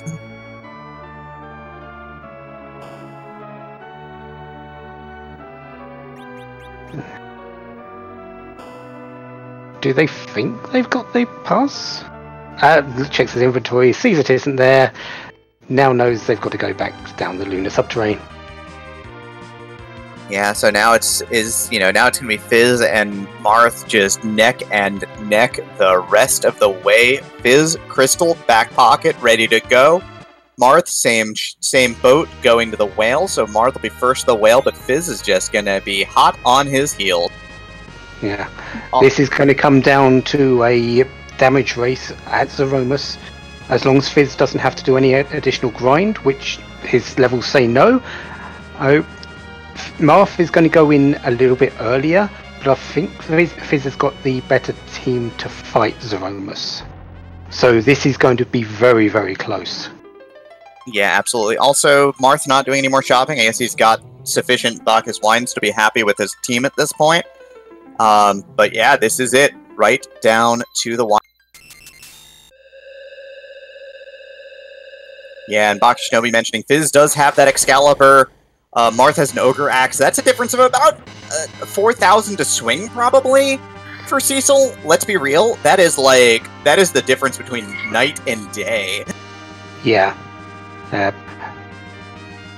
Fizz also has the 2 Foos, while Marth has a Foo and a Porum. So if they both decide to use Nuke on Foos, the Fizz has the upper hand there. The only slight difference is you might want to do a few whites on Porum, but we know that white isn't Nuke. Yeah, but Porum's not really bringing, like, do you decide to try to do hybrid strats here and try and sneak in a little bit more damage to avoid the second Big Bang? Do you not feel that you just have the physical damage as Marth at this point? Considering in Marth's, the weapons I would have on if I was in Marth's position, I would say, yeah, supplement the damage a little bit. If I was in the position of Fizz and what nightdew was, it would be a little bit of a different story. Yeah, I mean, I think that, potentially there's going to be a first turn spoon from our runners as well. I think that ends up being a better damage play on edge, potentially. Just to get that 999 shot in. I mean, I think one is at, like, mid and short sword, and the other is at, like, maybe kept the ninja sword. I don't know. So, we'll see. Yeah. Setting up with Stardust and the change rod, so looks like they might be going with Fizz might be supplementing their damage a little bit with those nukes. We'll see. It's definitely not a defensive build. So Fizz going to take a save. Marth is a little bit ahead at this point in time. Probably has about, between 30 seconds and a minute in terms of traversal. So Yeah, and Moonblaze has found out the unfortunate truth.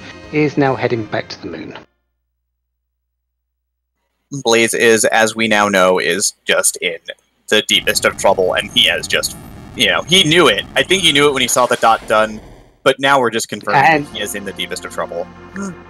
And now he's going in the wrong direction again. Is heading to get the rat tail, which is likely going to be to go back to pick up whatever the item is there, which is likely the pass. Alright, so Marth is in the Zeromus fight right now, so he is first to the line. With the HP that Porm is at, looks like they are at 28, but that was a very fast double shake.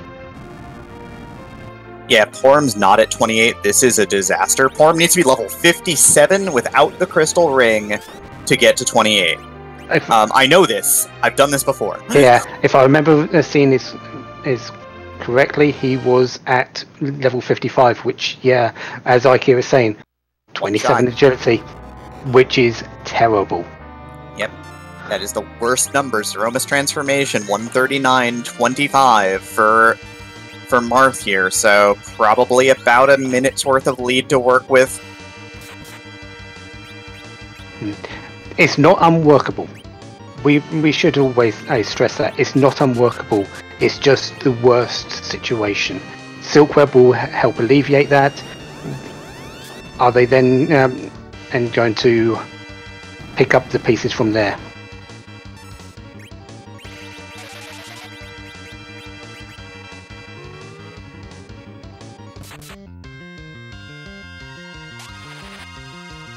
Throwing that spoon, definitely a good choice here.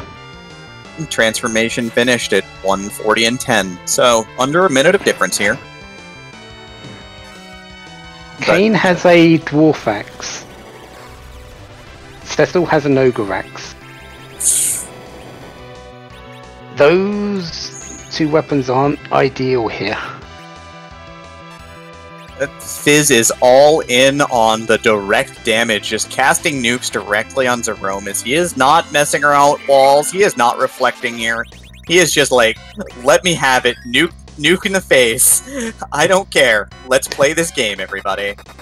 It does help that he doesn't have a silk web. That's fine. 3 Zerkers, 2 White Mages, it's fine. Everything's fine. Gonna flare out that spoon for the full 9999 here. Fizz is playing fast and loose. I kind of like it. This is definitely, if you're gonna risk it, this is how you do. Marth is bringing out those whites reflected, so he's trying to supplement their damage. Just throwing things with edge right now while having 2 berserkers. So this could still be close between them. Fizz hasn't and Silkweb, so this is a full speed Zeromus, while Marth has a slower Zeromus but less damage. So they're both playing it close.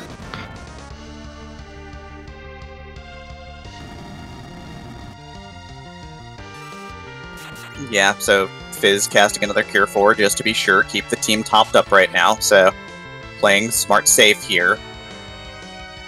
And White Spear from the Rat Tail. So the pass must have been down in Luca Cave.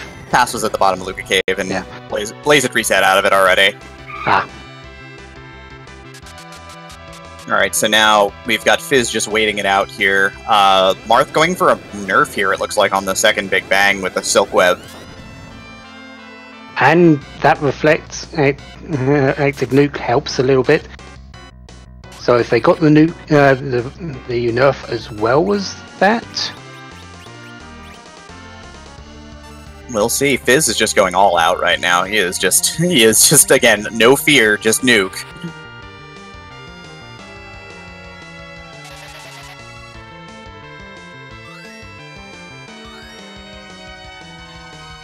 Marth just shoring up the hit points a little bit just to make sure he doesn't die to any strong big bangs here.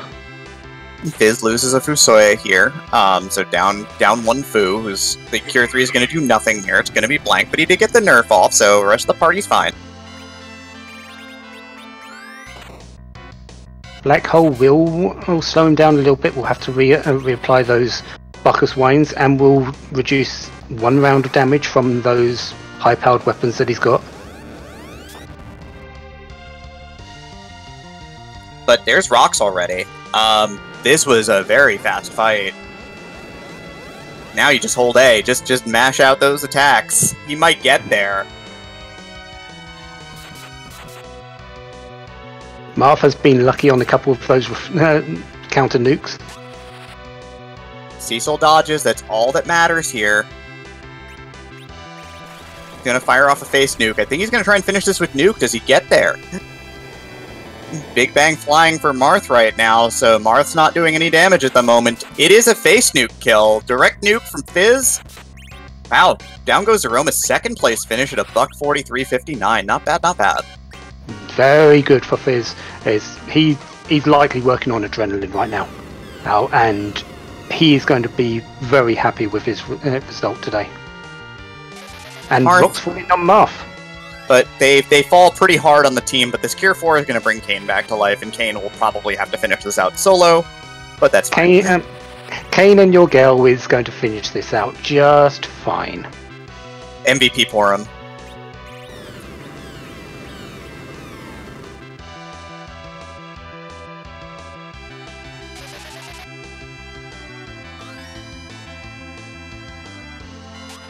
Just making for him. Just making sure everything is fine. And there's the flash. Marth finishes in a time of 1:44.52. Well done to him.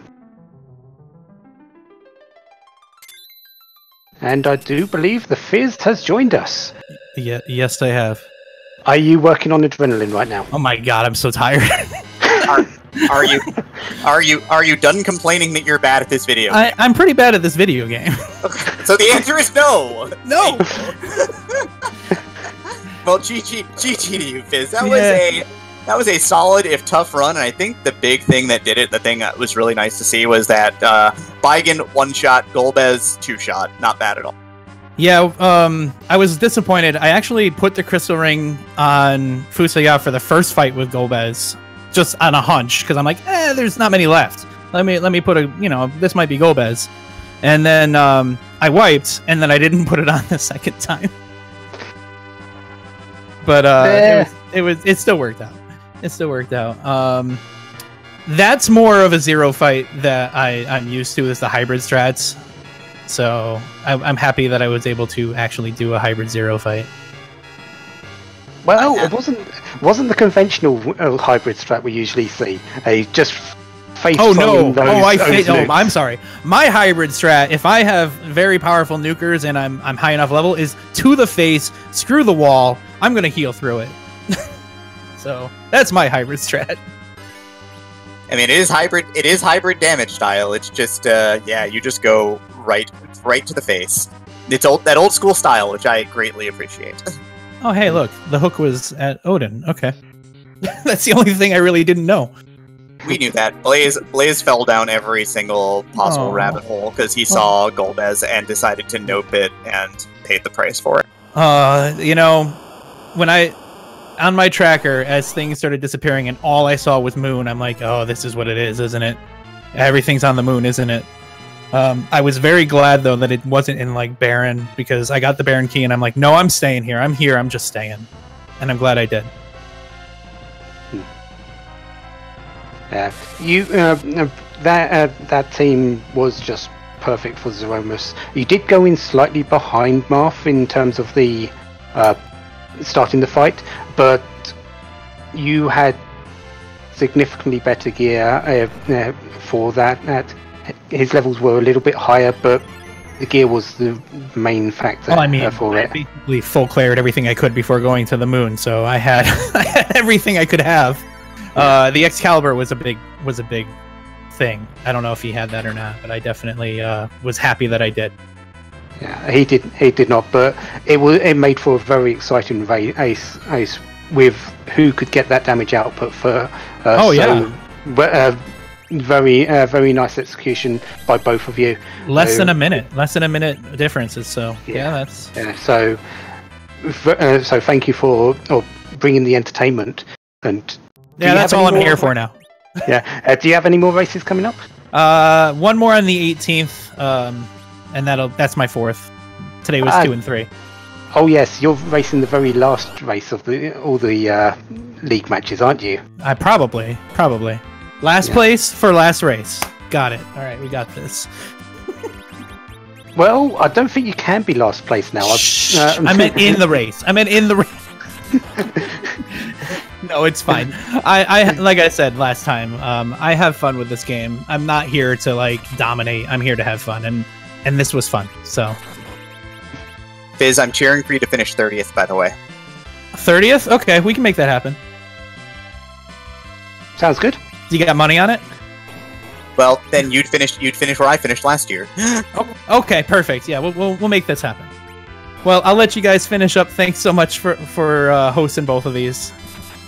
Thanks for being a great sport and going back to back today. Very well done, and go and get some rest. Thanks. Bye.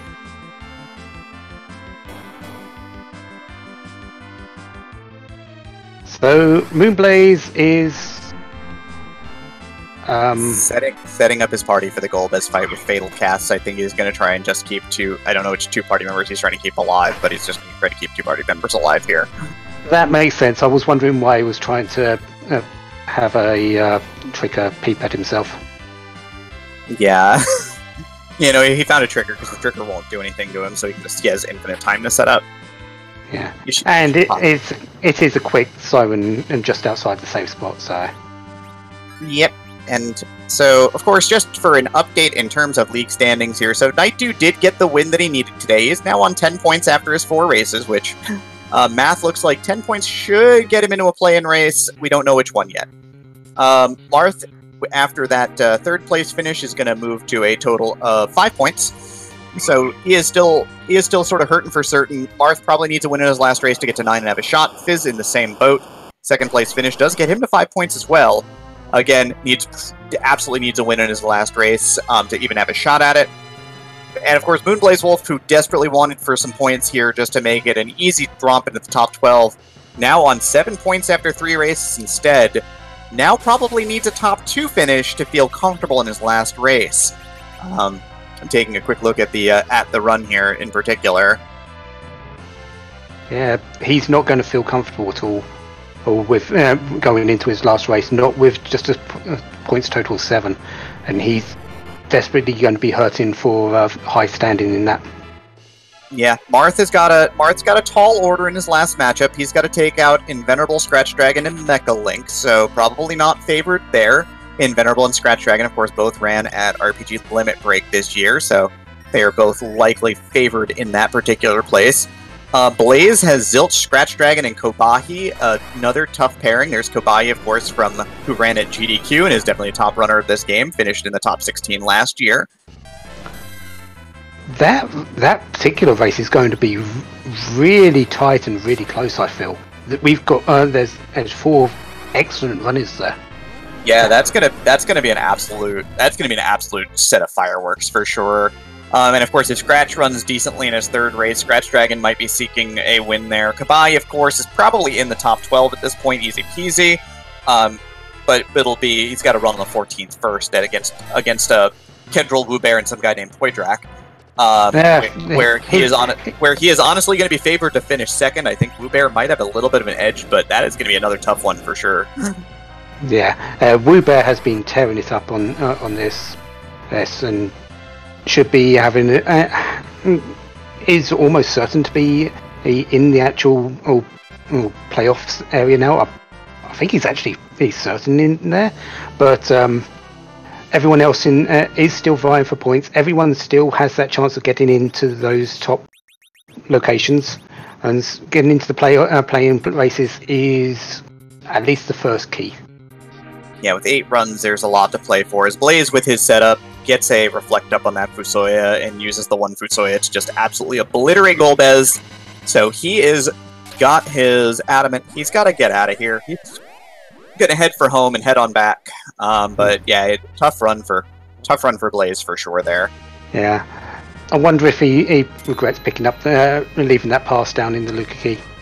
I don't know, that's pretty tough, honestly. Yeah. Because you do have to make the walk back, unfortunately, now. Yeah, absolutely. And of course, as you mentioned, Fizz is in the very final match here, is against Chogosura, Aizen Tayama, and Hippos. Aizen Tayama's been doing some lifting in the back because he's been doing real well in this league so far. So, and Hippos has the tough that he's got to win, I think, 2 4th-place finishes to go with that win. I'm not really surprised about Aizen. He was top. He was in the top 16 last year. I think he was in top 8 last year, wasn't he? Yeah.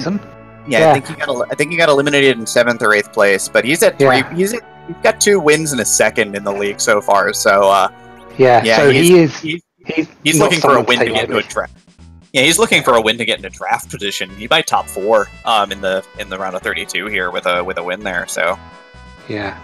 So again, another person with high pedigree heading in a fairly strong location in the actual league itself. It's really just see how things play out over the last few matches. Who is going to make that cut? Because there's going to be a few surprises with how people have turned out.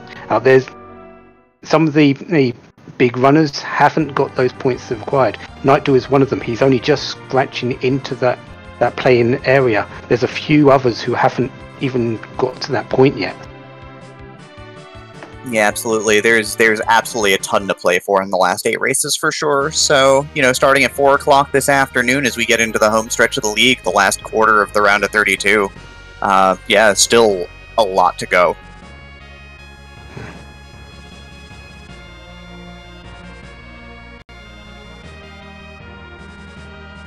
So, Moonblaze is heading back to the moon. Probably looking a little bit dejected in the mirror, but he really shouldn't be, because this has been at the very start, this was a very tight race. They were working pretty much hand in hand. It was once the darkness crystal that came out where everything started divergence, and Moonblaze just unfortunately didn't pick the correct options today. It happens. Yeah, the big thing for him is kind of toughing it out, bouncing back for his next race, because he has to have a good race next time around. It all is going to hinge on that last one.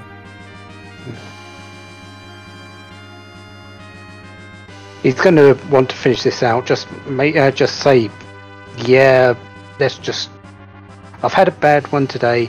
Finish this out, clear my head, and maybe just use the Zeromus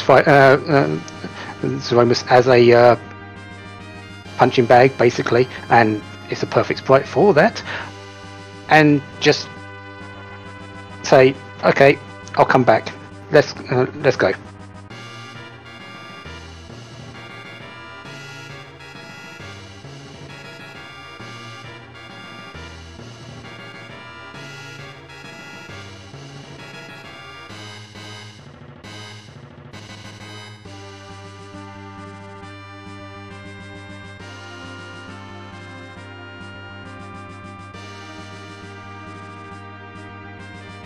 So yeah, he's no real setup needed for Blaze. I think he knows that he is just gonna be pretty darn overpowered at this point in time.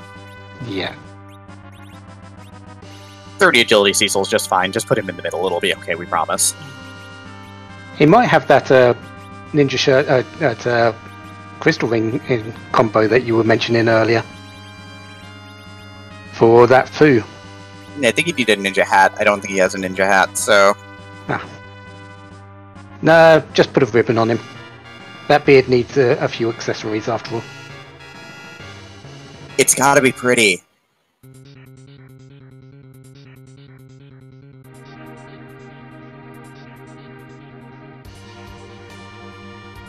Oh, apparently Fizz forgot to put the ribbons on for the final fight. So, apparently he wasn't looking pretty enough, so...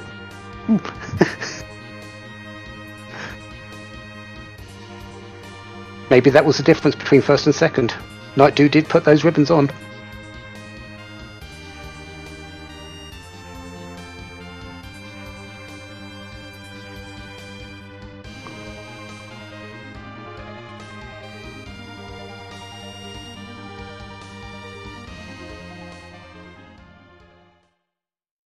So, but, yeah. Under over on how quickly he gets through this fight. He is sadly not going to sub 2, but he'll come darn close. I think he's going to finish around, let's say 204.35. I'm thinking 202.30. I think he'll get through this fight fairly quickly. I'm writing this down. Yeah.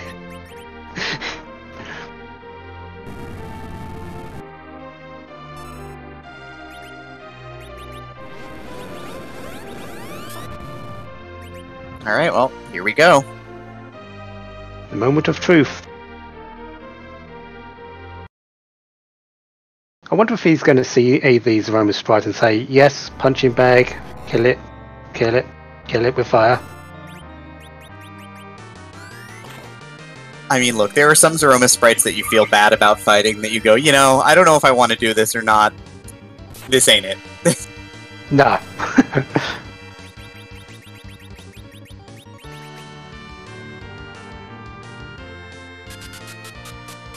Putting up a Star Veil, so is supplementing that damage just to get through this as quickly as possible. Nuke on Edge is going to be powerful, but I think he can, yeah, with Cure Freeze, that's going to be wiped off pretty quickly, and then just let damage mode commence. Yeah, he's going to set up the safety here too. He's going to get the nuke. He's got the Reflect on the one Fusoya at this point in time. He's got the one Edge who is not Berserk, but I guess he's just going to set it up with the one Fu and then go to town.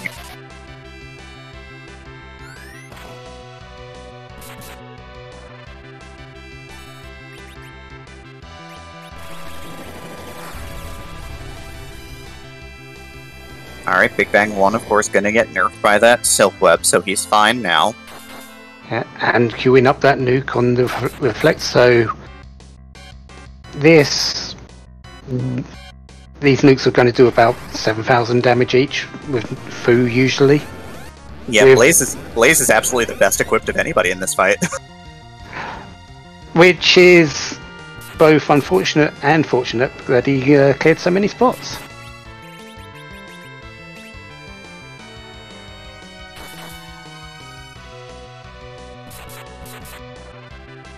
Is pulling out a Cure 4. I'm not sure if that's actually needed, but he might just be saying, let's be safe enough.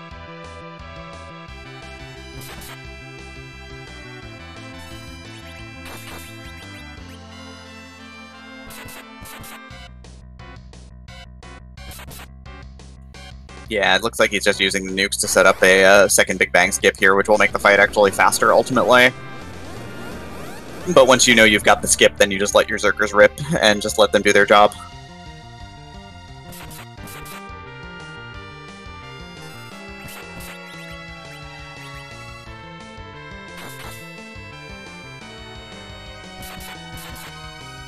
Even pulling out a Cure 3 on that, on the Fu with the Star Veil. Probably being a little bit safer than should, but it is the Romus, who knows what could happen. 2700 HP is usually safe, but isn't completely safe. I think he's got the gear to be safe here, so he's just pushing this fight now. He's just going all in now on DPS. So this should be a lot closer to the 202.30 than to the 204.30. Yeah, it's just the way the team is.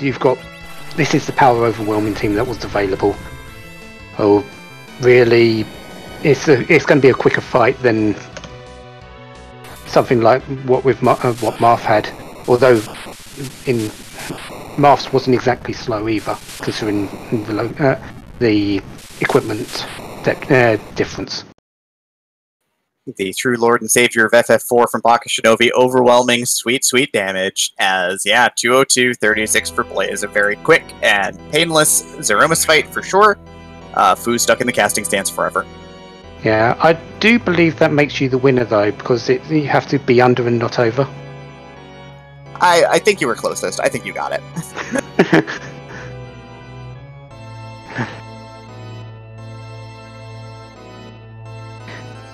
So we're going to have Moonblaze come in and speak to us. Speaking of the devil right now, there he is. I'd like to say congratulations, but you're probably not wanting to take that, so we'll just say GG. Thanks. Just really wasn't my day today, but that's how it goes sometimes. Yeah, Goldbears, or in that spot, Trollbears, is holding that adamant, and you just, after that first attempt, just avoiding it, just hoping that it wasn't going to be required? Yeah, pretty much. There were a couple things that happened earlier on in the seed that I was looking for a time save, basically. The first being the wipe to Lugae early on in the Fey March. And then the second was just when I got up to the moon and saw that there was a food that had been floating around out there for probably the last 20 to 30 minutes. I was just trying to look to make up some time, and I figured banging my head against Golbez was a good way to lose more time, so I figured I'd just leave it till last. You had made up a lot of time in skipping, even though it was a wipe against Dr. Lugae, with you skipping those two bosses and getting to the moon immediately after, you had made up a whole lot of time with that. It's just you needed to stay on the moon after that point, which unfortunately wasn't the case, but how you weren't really to know that at that stage. Yeah, I mean, I felt pretty good after I'd found the Legend Sword and had some relatively easy checks back on Earth, plus the stuff I'd left behind. When nightdew finished pretty early, it kind of signaled to me that the other half of Go Mode was probably on Earth, so I just sort of was hoping that's where it was when I went back when I did. And unfortunately, just everything there was pretty much worthless.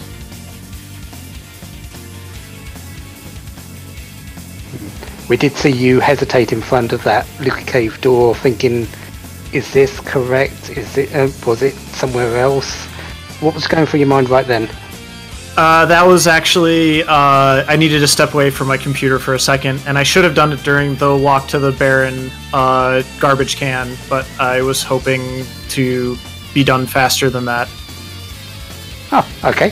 So that makes sense for that. Sometimes you need to just step away. Yeah, like I said, just not a race where a lot of things went my way, and that's okay. You get those every once in a while, and everybody else clearly, did a really solid job finishing it out, and everybody in this tournament is just so good. You can't have a bad day. Yeah, definitely. You have one more race coming up, and it's quite a doozy, but one that you sort of need some points in. And how do you think your chances are going to be going forward with that? I mean, I'm just gonna put my best foot forward and play my best. I feel like I can beat anybody if I play well and get a little bit lucky, so that race is gonna be fantastic. I should have a pretty good sense if I need to finish first. I'm sure I'm gonna need to finish first or second, but I should know if a second's probably good enough at that point, because I think there's only like 2 more races maybe after ours, maybe only 1 even, so it's going to be a good race. It's going to be really fun. I'm excited for the challenge, and I'll just try to play my best. That sounds good. It's gonna be tough. You just gotta, if you don't play your best game, that's kind of how it goes. And today you just sometimes you just gamble wrong. I appreciated the play skipping Golbez, even though we knew what was going on at that point. And, tough break for sure. Yep, them's the breaks. It's just how it goes some days, so. So, any last feelings about going forward, or shall we just leave it there and get ready for the next one? I think there isn't really much more that needs to be said, but just thanks again to everybody for putting on the broadcast, and thanks to everybody who came out and watched the race today. I think there's one more later too, so lots of good stuff today. But yeah, just thanks for all the hard work everybody does to put on the event. It's really fun. Yes, and I can actually confirm for you, we do have one more race happening this afternoon. It is going to be happening at 4 p.m. And that is going to be a race between Pizza 34, Ekir, Poydrak, and Error. Are you all ready for that, Poydrak? You mean I've got a race again? I did one earlier, and this commentary. Yeah. Why? Who signed me up for these triple things? Oh wait, it was me. I think it was you, yes. So welcome. Yeah, poor Poydrak doing a triple threat. But I have linked all of our streamers and restreamers in the Twitch chat. Definitely give those a follow. Our team does a lot of hard work, so give them a follow. And we are going to send a raid to Direwolf813, who's currently doing some league practice flags. So other than that, we will see you back here at 4 p.m. Eastern today. And that's not the end of our races, though. So it should be good. So see everybody soon. Bye!